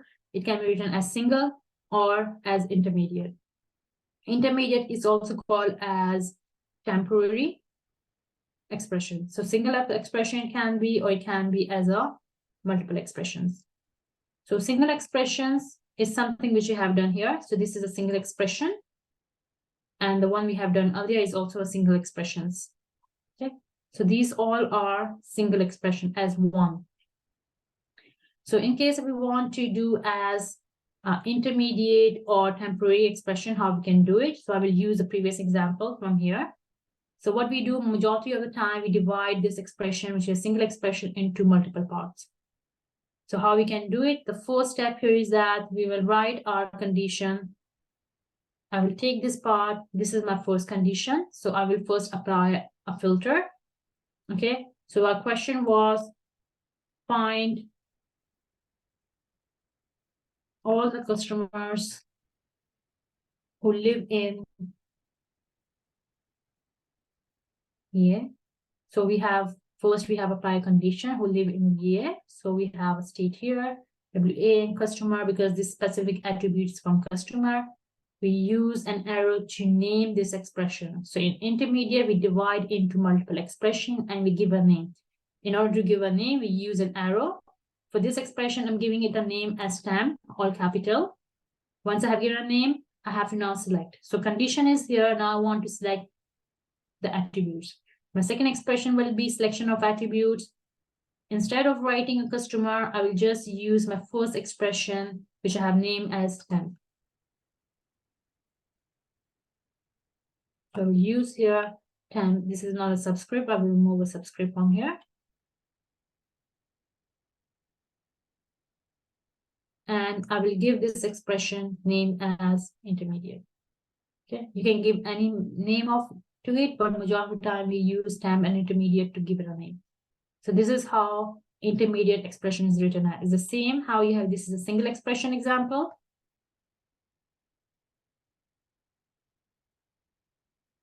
And this one is for intermediate. Any questions?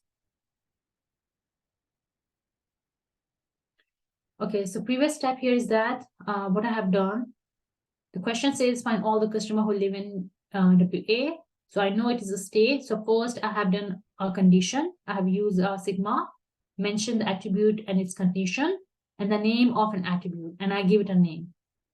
Once I have given a name, I have to also look at the expression query here. It says find all the customer, which is missing. So which means find all the customer, which means I have to select the attributes.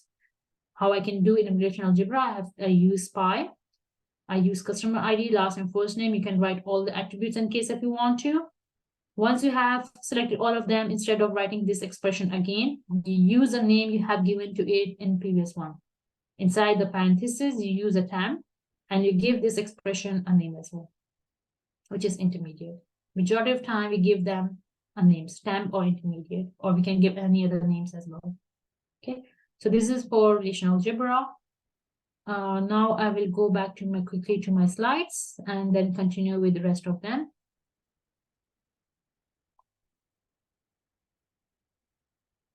So we have now something called as Cartesian product. The Cartesian product is symbol as X, and it's mostly used to find all the possible pairs of rows in two tables. And in MySQL, we use cross join. We are not using that, but you should know what exactly the Cartesian product is. For example, in maths, we use sets. Okay, so just a minute, I need to see. Okay, so I will explain that quickly now. So in maths, we use sets. So for example, we have set A, which has certain elements or number of elements, 2, 3, and 4. And we have another set which consists of 1, 2, 4. Okay. And whenever we use a product between these two sets, which means we try to find all the possible combination between them. So we take one element from here and we combine, or we use a combination with other sets as well. We have set 1 and set 2. This is set 1. This is set 2. So for the combination, we take first value. which is 2. Just a minute, I need to rub it. Okay, so we take first element, which is 2 from A, and we combine them with second one, which is 1. Then we take the first element, and then we take a possible pairing of with the second one, 2 and 2. Then we have the first element combined with the third element of the B set. Okay, now we will take the second element of the A, 3. We merge with the first one, we combine with the second one and the third one. Then we take the third element, which is 4, 1, 4, 2, and we have 4, 4. So which means these are the all possible combinations we have here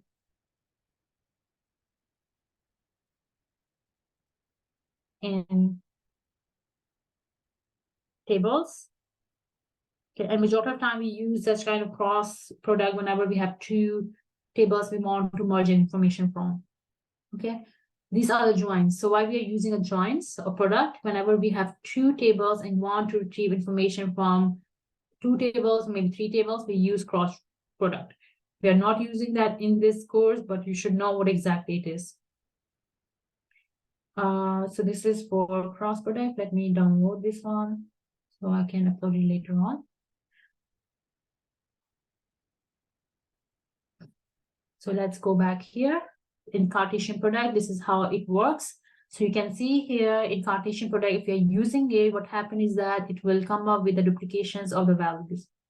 Okay, how do we know it? You can see here 6 is repeated multiple times here.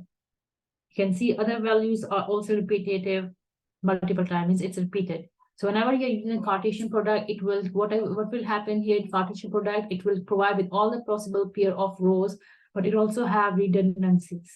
Okay, so how we can avoid redundancies? We have other type of joins. Majority of the time we use primary keys and foreign keys. It is somehow similar to natural join in relational algebra. So in MySQL or SQL, we'll be focusing on natural join, like a primary key and foreign key. Natural join, it is in relational algebra, whereas in SQL, we use other type of joins, but it is somehow similar to primary key and foreign keys. So natural join, which means we are using primary key and foreign keys. We want to remove the duplicates. We do have equijoin. It is for you to understand we have different type of joins out there. So we have equijoin, which is mostly used for the equivality of the attributes, which means we are trying to eliminate duplicates as well. The symbol is something like this. For the for the natural join, we use asterisk. We do have the third one, which is theta, which is mostly we use for the comparison operators such as equal to, greater than, less than, and so on. We do have outer join. We also use that to match and unmatch certain columns. We have left join and right join. Outer join, we will focus on SQL as well. I will explain to you more in detail later on when we introduce joins in MySQL. Now for the natural join, initially we have 2 tables, which is artist and work. And you can see here we have a primary keys here, artist ID, and we do have foreign keys here as artist ID in the work ID. Just a minute. So artist ID here is primary key. This is also primary key here. And the artist ID, we have it here as a foreign key in the work, which means we can link these 2 tables together in case if we want to retrieve information from. Now, what I want to do, I want to find an artist ID and I want to retrieve information of last name and first name of the artist. I want to know the title of that artist's work. So I have a question here or I have a query which says I want to know artist ID, last name and first name of the artist. And I want to know the work title of that specific artist as well. So how I can do it, you can see here we have 2 different tables are here. What is artist, another one is work. How we can do it? Through the joins. So you can see here we have a joins here. So when we try to retrieve it, it will look like artist name, ID, first name, last name, title. We'll cover that again in week 6 and 7. But in case if you want to know how we can do it in relational algebra, again, I will go back to my Word file. So how we can do it? So for the joins or natural joins, first of all, we use selection of the attributes. We use by here. What are the names of the attributes we have? We have artist ID, we have last name, and we have first name to be retrieved from tables, and we do have a title to retrieve information from. These two attributes are from the artist, whereas the title is from the work table. Okay. What is the table name? The first entity name is an artist. Okay. So we write an artist in the parenthesis. Now I want to join with other tables to retrieve the information attributes from two different tables. I will use a symbol called as asterisk. Okay. With asterisk, which means I'm joining artist table with another table. How I can join it? The first entity I will write, the first entity name is artist. I use a dot there, or stop there, or period there. And I will write here the primary key first. The artist ID is in first the entity name, which is artist, and its primary key, which is artist ID, equal to second entity, which is a work.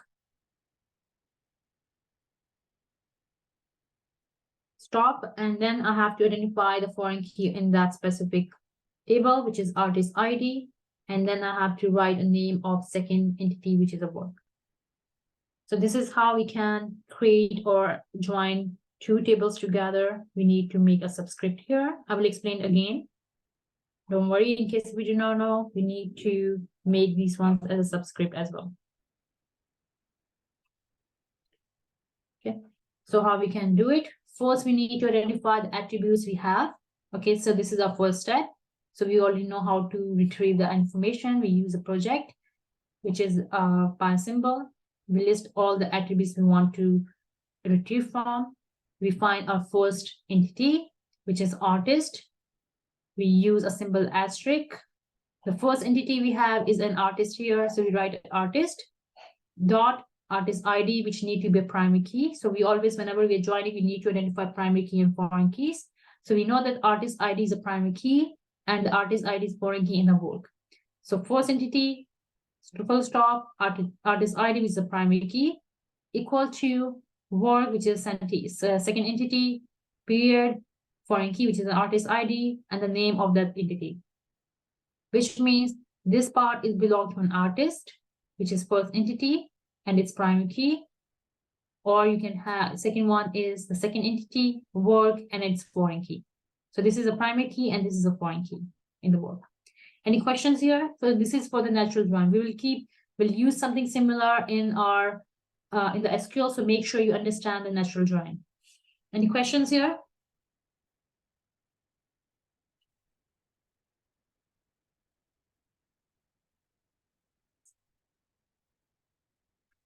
Okay, because we need to identify which attribute, which entity you are linking in with. So we always have to mention the entity name.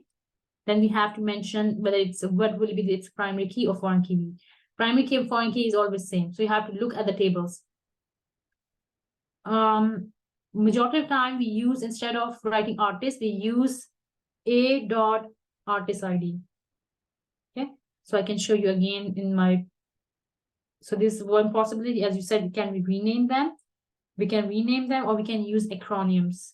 Acronyms means that we can use a short form for that. For example, we can use A here, and we can use work W here. This is another way you can use acronyms here. So this is also acceptable.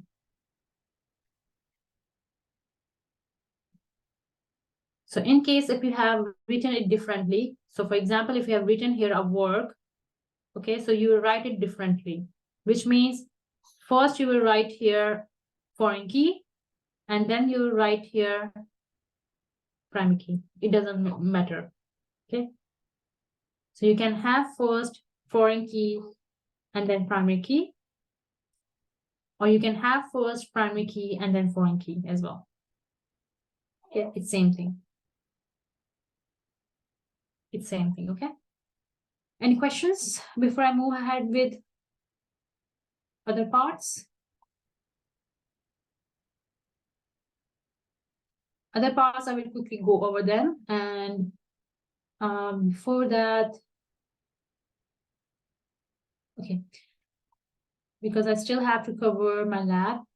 I know it's too much, but as we move ahead, these concepts will be more easier because we keep repeating these ones in upcoming weeks. So here we have full outer join. So this is another type of join. We'll use it later on. So if we are using a full outer join, which means we are using a matching tuples. If we are using a left outer join, which means we are matching with the one from the left relationship. The right outer join is for the right relationship itself. So left join means if you're using a left join, which means we have two entities here, customer and agent. So it will match all the records we have from the left entities. And from the right one, if it's null, if there is no records of find, it will be padded with the null values. Okay, I will repeat this concept again later on in SQL. The right join is opposite. We have again same tables, customer and agent. Here we have customer and agent. So when we are using a right join, it will give you all the matching records from the right side, right tables. And from the left side, if we do not have any values, it will be padded with the null values. Null values means it will be empty. There is a difference between null values and zero, right? So whenever we are saying null values, it means there will be no values will be there. So null values means no values. Whereas if we are saying zero, zero means it is a value, right?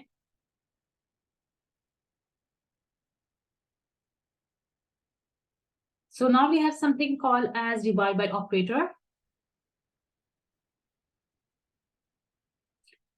Divider operator we use as a divide operation, like something like this, like a symbol. And we mostly use whenever we have all the parts we want to display. Just a minute. So it is equivalent to, in SQL, it will be subqueries. We use in, all, any, and etc. This is something we'll use in SQL in week 7. When exactly we have to use it, whenever we have something called as all here or every here. So here we have a question, find suppliers who supply all the parts. Why am I using a divide by to you? Because I want you to understand how the subquery works. So here we have two tables here, supplier part and part. So what we want to do, we want to look at the supplier table and we have to identify the supplier who have all the parts with them. So we are looking at this specific table. How we can do that? The first step, in order to use a divide by, we have to sort our primary key into ascending order. So you can see here as 0, 1, 2, 3, 1, 2 is not in an order. We have to order them. Once we have ordered them, we can easily look at the supplier part and we'll be able to retrieve information about the supplier who have all the parts. How we can do it? The first step, we have to make it ascending. So you can see how we have ascending them, 1, 1, 2, 2, and 3. Now, the second step, we have to look at the suppliers who have all the parts. S001 have only 2 parts, part 1 and 3. There is no 2 parts available. If you look at S012, it has all the parts. And if you look at the third one, he have only 1 supplier parts. So if we want to know the answer, which means S012 is a right answer, which means we have to use a subquery in order to retrieve all the parts, or whenever we have all, we have to use a subqueries, which is equivalent to divide by in relational algebra. But we are not doing it today. We will do that in week 6 and 7.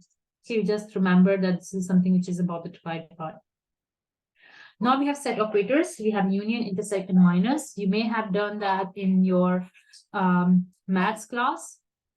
So we have first one is union. Union means we will have distinct values. So in case if we have A set have 1, 2, 3, and B set have 2, 3, and 4. When we apply a union there, it would always look at distinct values or unique values. It will remove the common ones. So the answer here will be 1, 2, and 3, and 4. We remove the common ones, which means if there is occurrences of 2 or 3 or some elements which is multiple times, we will just consider once. So this is for the union. So we have here, so here we have a question, identify the products that appear in either list 1 or 2 or both list. So if we look at the list 1, we have all the values. We have list 2 as well. We have certain values. The common between them is box fan, right? So we have considered in our output, you can see here box fan has occurred only once. So it has listed all the attributes or all the columns, we have it here, or all the attributes and all the records, we have it here, instead of repeating the same ones. All of them are unique. How you can write in the string values or in union? Just give me a minute.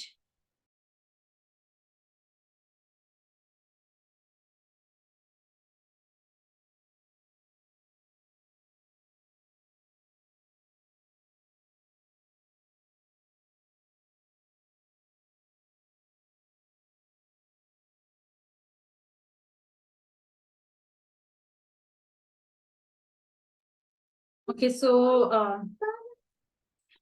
now here you can see here we have considered only once the box fans. Okay.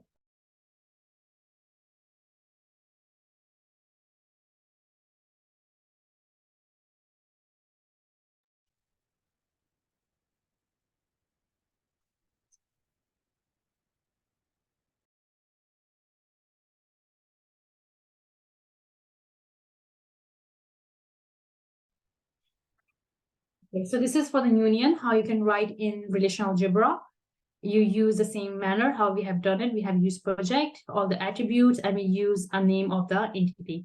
We use a union, same attributes we have for the second expression, we just change the name of the second table. Okay, this is for the union. For the intersect means a common values. We have set A and set B. Again, I will use the same sets. We have 1, 2, and 3. And we have here 3 and 4, let's say. So we always look at what is common between them. The 3 is common between them. So we'll have the answer will be 3 here. Okay. I have used a 3, but I have used it as, sorry, I have to just remove them.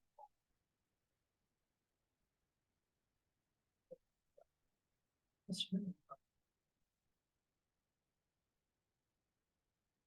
think so it's not letting me delete them.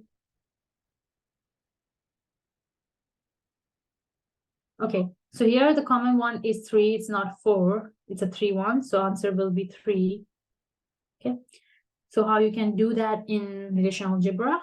You have both same list, you have used this symbol, you will just replace it by intersect value. So what it will do, it will look at the common values. The common values here is the box fan. So our output here will be a box fan. Okay. So now the last one.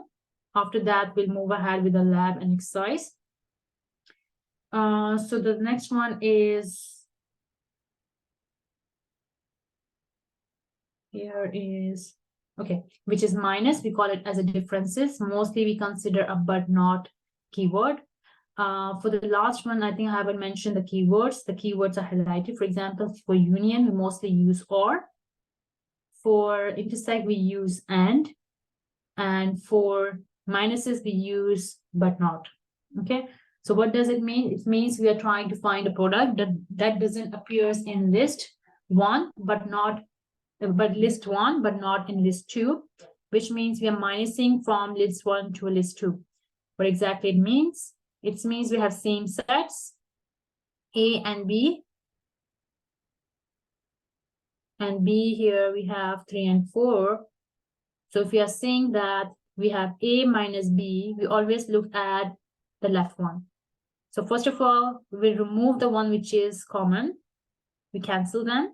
And then we take only the unique values of leftmost entity or set. So it is 1 and 2. So our answer will be 1 and 2. So how we can do that in databases? So we have here two lists, list 1 and list 2.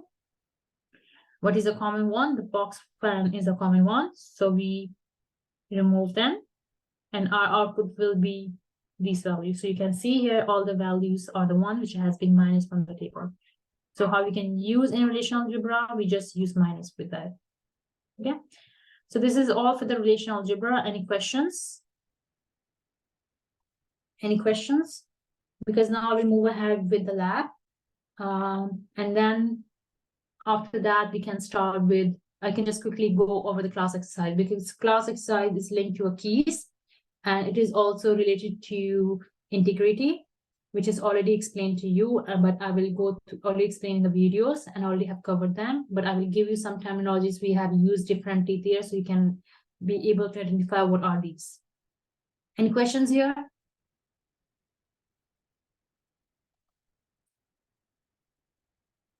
Any questions?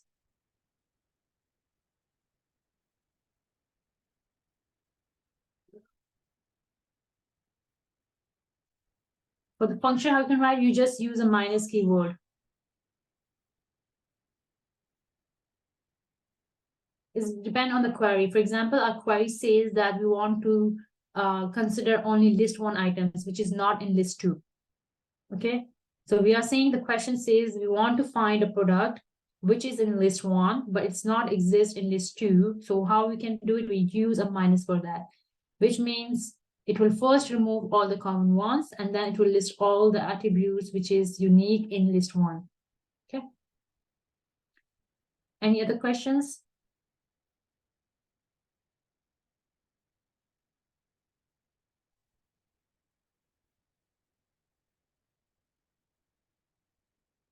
Okay, in that case, we put before list 2.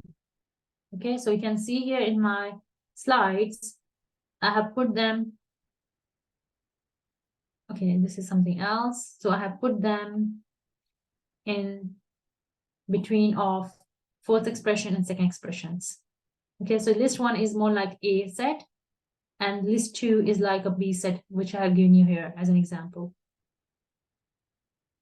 Any other questions?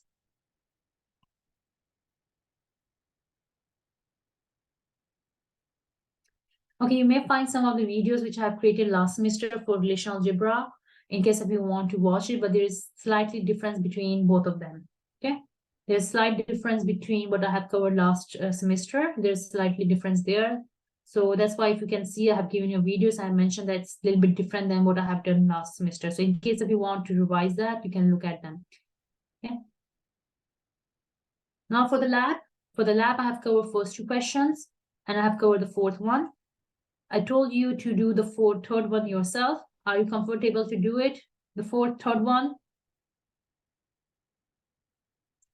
And I believe that you can also do the 5th one as well. 3rd and 5th one you will do yourself because it says find the customer with customer ID, which is 1000. Are you comfortable to do question number 3 and 4?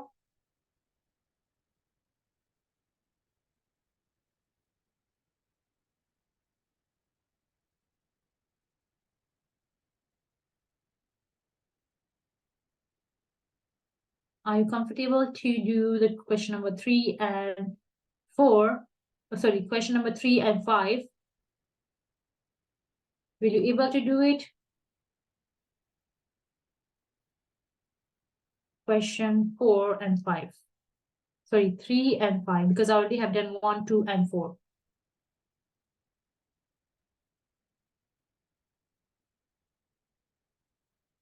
So here we go. So you can fill this.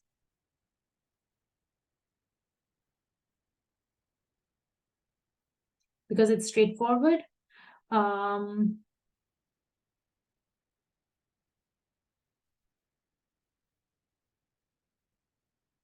So for the description, what you have to put for question number 1, part 1, SQL, you have to identify what exactly you're doing in that specific query. You have to explain the clauses, select, from, and where as well. So you have to explain each of them. Okay. This is for you a practice, so you look at them.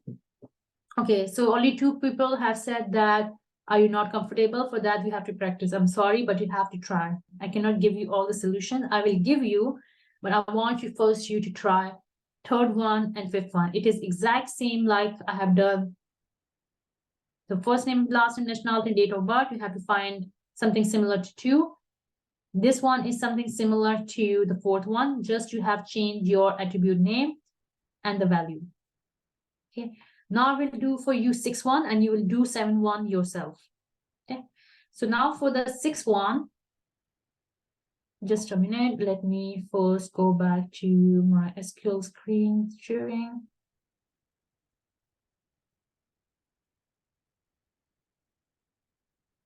Okay, so let me share again.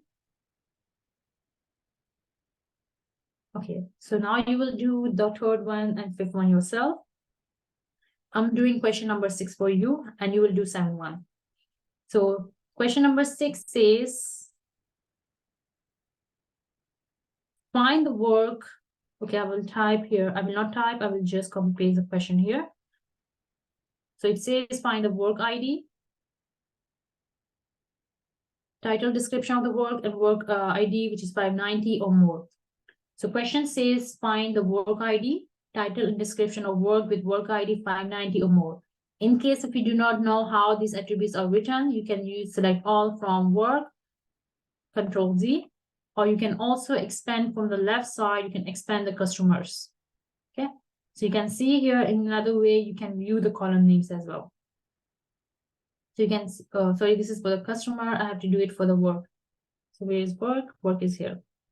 So we'll expand the work and you can see the name of the attributes.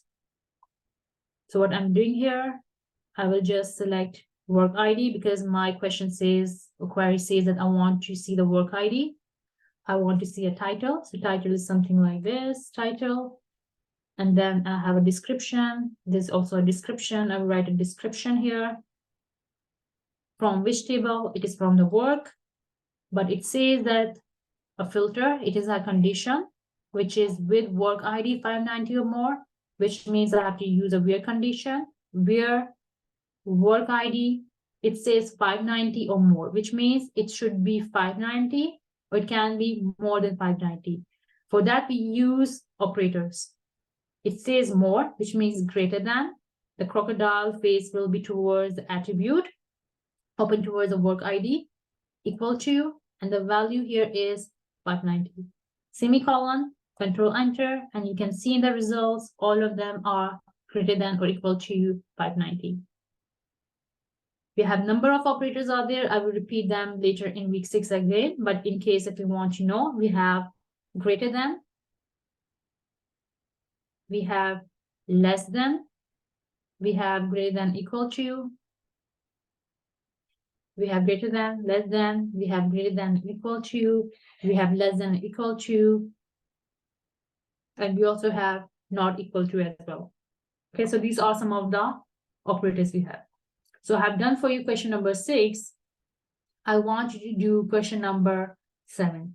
The question number 7 is something similar to what I have done now, but it says you have to find the work ID, title, description of work with work ID less than 590. Are you comfortable to do this one now? This is the one you have to solve, which is question number 7. I'm not doing it for you because I want you to attempt it. So can you do this one? Yes, okay. You just have to change the operator. Now for the next one, we have it here is, let me see. The last question is, okay. Now we have 8 and 9 and 10.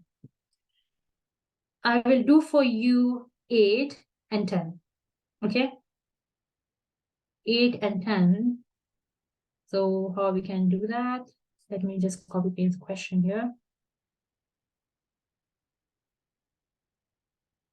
Okay, so the question says list all the work that have the in their title, which means we have to list all the information, all the title which have the in their titles. Okay, so we have a title which consists of number of words. We have to just filter based on specific word. For that, we call it as a pattern matching. Whenever we have this condition, we call it as pattern matching. The pattern matching consists of wildcards, What does it mean? Wildcard means a percentage. Okay. Pattern matching consists of a wildcard and a keyword called as like. So first I will use select all because it says all the work. It doesn't specify the attribute. So I will use select all from work where title is equal to the and semicolon. But when you run it, it will not give you any output because your query is incomplete, which means you need to use a pattern matching. How you can use a pattern matching? You can use instead of equal to, you will replace it by like, and inside the you will use a percentages. It is opening and closing, which means we are fixing the inside this specific wildcard percentages, which means we are just sliding or slicing the from the title. Okay, so like a pizza, if you want one slice, in case if you want to just focus on slice 1, 2, or 3, or any of them, you just remove them. Same way, that is like slice, and you just want that from the title itself. So you have to place 2 wildcards there. So if you run it, it will show you the in the title. Okay, all the titles which have the, it will be filtered. Another way, another function which I have introduced to set B, which is called as upper function. This upper function is used to filter based on, basically it doesn't work in MySQL. It mostly work in SQL, but I want to introduce you to upper function. So upper function is mostly used to filter based on capital letters only. Okay, so it means that it will not consider the as small letters as well. So it needs to be THE as all capitals. So how we can do that? In MySQL, it will work because it accepts in other type of database management system, but it is correct in SQL. So if you write here, so you can see here in your output, wait, I have placed this one wrong. Okay. So you can see here, it is not filtering based on all the capitals, but this is a correct function we use in database management system. In terms of SQL, it is a correct function. Okay. Another one, in case if we want to do a lowercase, we do have another function in SQL, which is lower. So used to filter based on lower letters. Okay. So this is for question number 8. No, I think 7, maybe. Yeah. Question number 8. So you can do question number 9, which is similar to this. Are you comfortable to do the question number 9?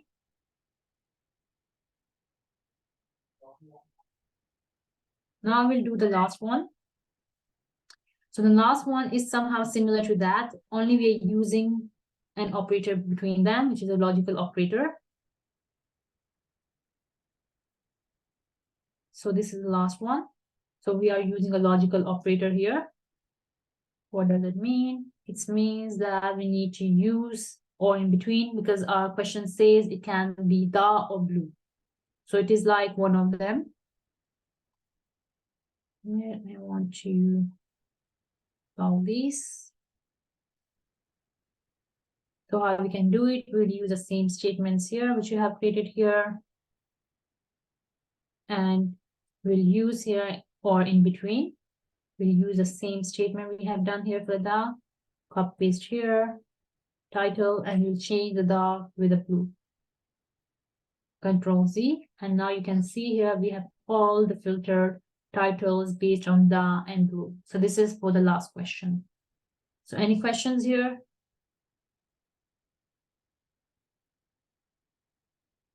Okay, so I will provide you all with this. Any questions?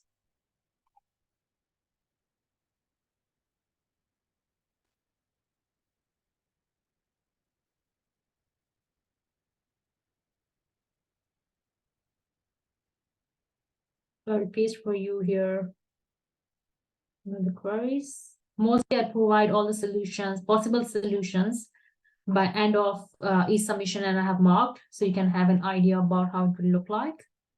But whenever I say possible solution, which means maybe your answer must all be correct as well, because you can write the queries, you can write the code in different manners as well.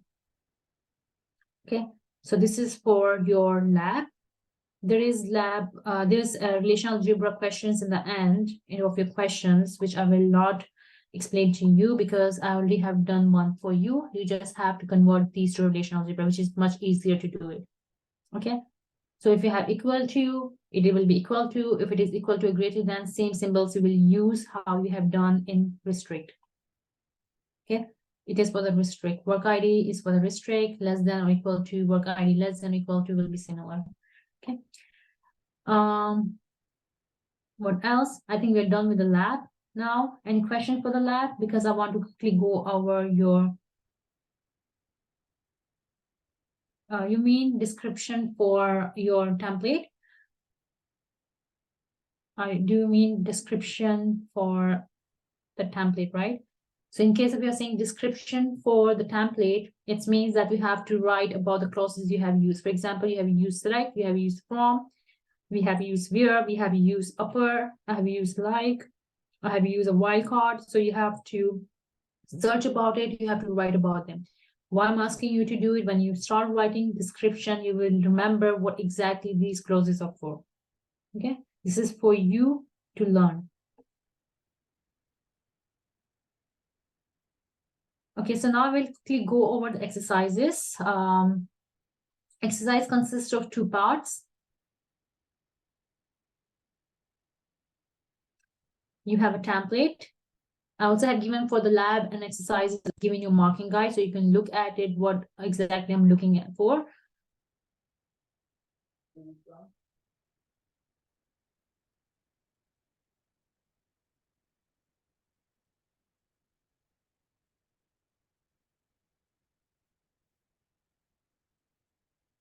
Okay, I just have to see whether I have uploaded a template or not for you for exercise. In case I haven't done, I will upload it again, because it's some of you find it easier to work on. Okay, I will do that later on. So for time being, I can show you the exercises.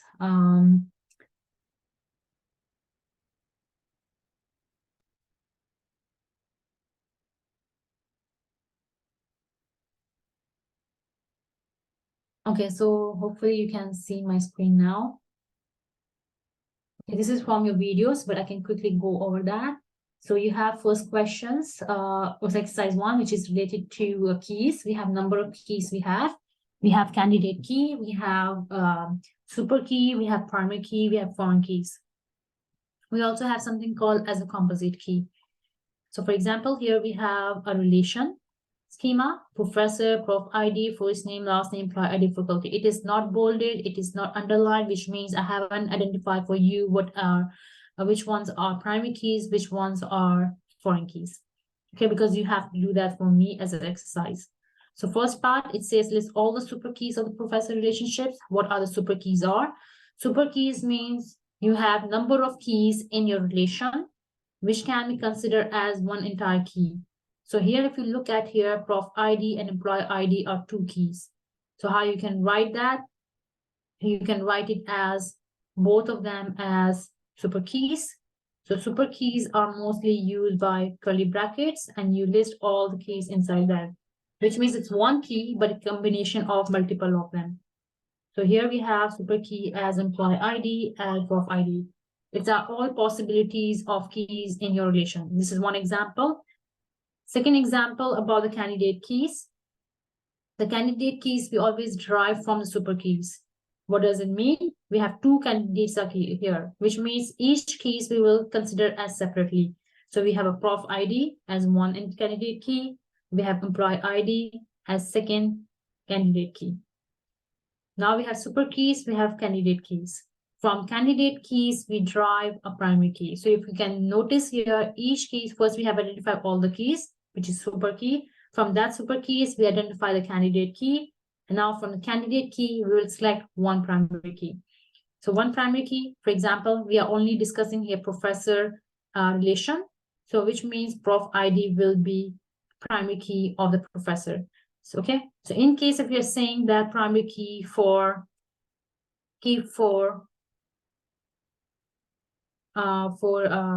employee entity, then we can also list it as employee ID. Okay, because here we are saying consider the professor relationship, so we are not focusing on employee ID, primary key for the employee ID for employee. Have used a curly brackets for them. You cannot use it as well, I will be fine, but majority of the time we use curly bracket to identify them. So this is for your first question. Second question you have here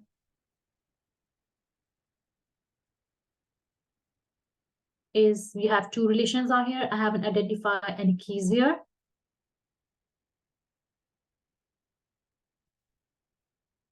So first question, it says that you have to identify the primary key. I think you can easily do that. I have given a name of the relation. Second one, I have asked you to identify the composite key.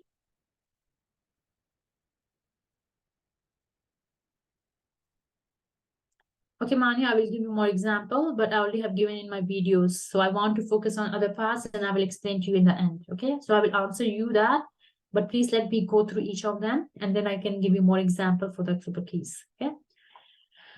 So now for the second one, which is a composite key. The composite key means it is a combination of two keys, and we, after combining them together, we generate a new key. What does it mean?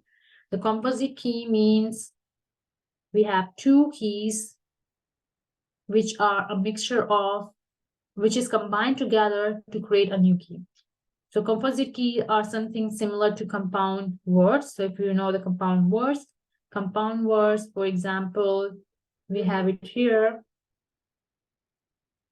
such as butter and fly. So we use two different keywords or words and we combine them together to form a new word. For example, butterfly.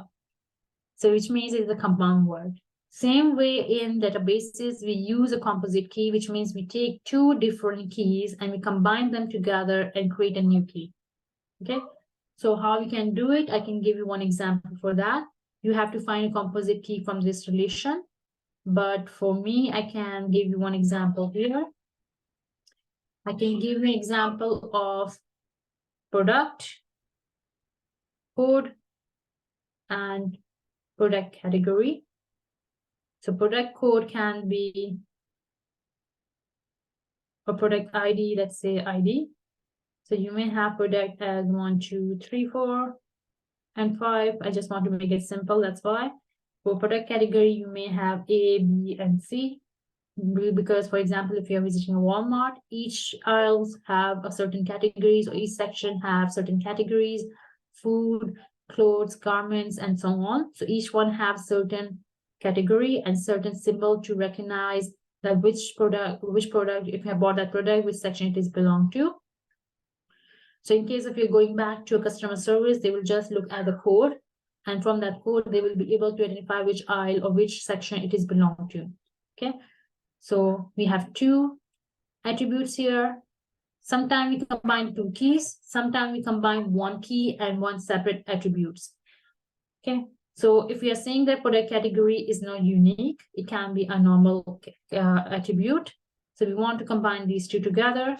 We create a product code, and that product code may consist of product category A1, B1, B2, and so on.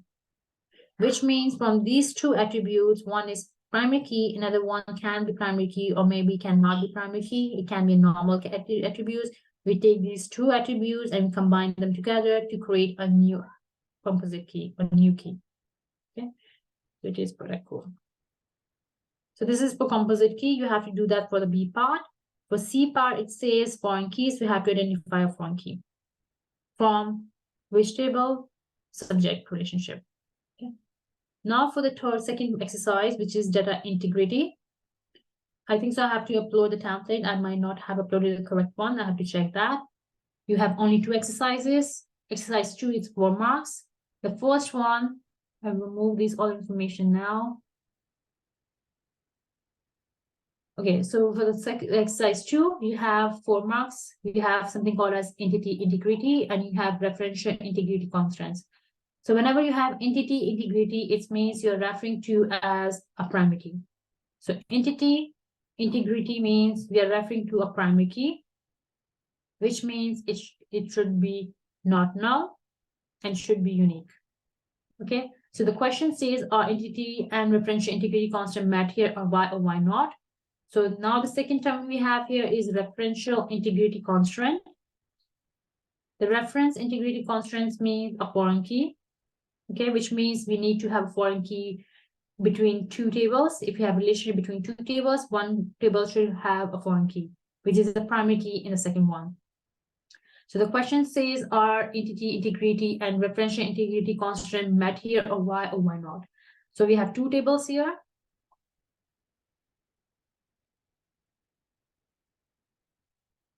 So we have two tables, we have customer and we have agent. So we will look at the primary key, which we are calling it as an entity constraint. So we look at customer code, that whether the primary key met or not, is it unique, is it not null? Same for the agent code, which is a primary key. We'll look at whether this constraint met or not. Okay. The second one, we are saying referential integrity constraint, which is agent code here, because agent code is primary key in the agent, which means it is a foreign key. So the foreign key, which is referential integrity constraint, means it can be null or it can be duplicated, which means we can have a same value, for example, 502, 502, which means it is repetitive. Can we have a repetitive in the foreign key? Yes, we can have repetition there, and we can also have a null value. So is this criteria is met or not? This is for your exercise 2. Now, any other questions you have before we leave? Because we are almost done with our class now. Any questions?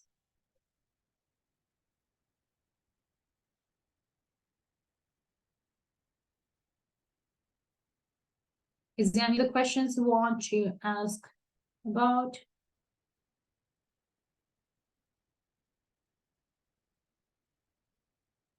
No, you don't have to do exercise 3. I think it's by mistake in template, because last semester we had 3 exercises. I have removed that for you for this semester. Okay. So I will go back here and upload the template. You just focus on the PDF, which I've given to you. Okay, I will upload the correct template now. Because I do remember that I have replaced it. Maybe it didn't replaced, but I will upload it now for you. Just a minute, I need to link in my phone now.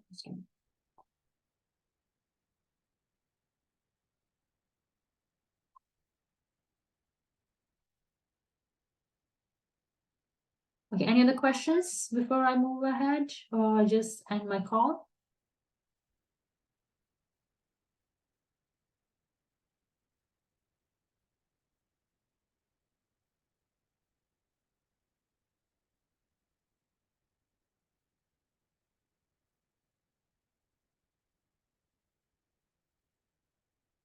Yes, both are due on the same date. But exercise 1 is not exercises are not that lot, because that is something, if you have done a pre-workshop, you will be able to solve them. I quickly go over it because I want to give you a quick overview of what exactly it is, in case if you haven't done it. Okay, yes, I haven't uploaded my. Okay, it's fine.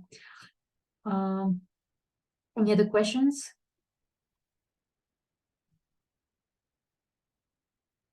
I will upload your templates now for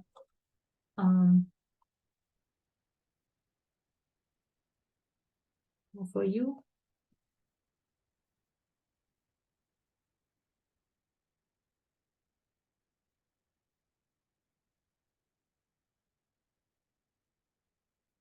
Okay, so I will be available online on Discord. So in case if you have any questions, please leave your message there. I'm waiting for 2 minutes more, and then I will end my call. Thanks so much for the class, coming to the class, and see you next week. I know it's too much, but we'll keep repeating it, so don't worry about it. I know that first 3 or 4 weeks will be much tough for you, but later on the content will become much easier to adapt to you and will be less.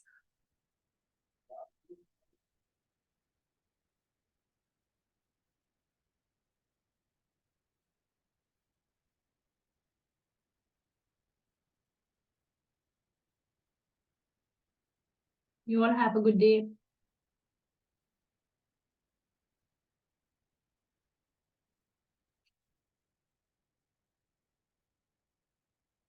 Okay, Mania, if you're still here, you can wait for me and I can explain to you what you have requested for.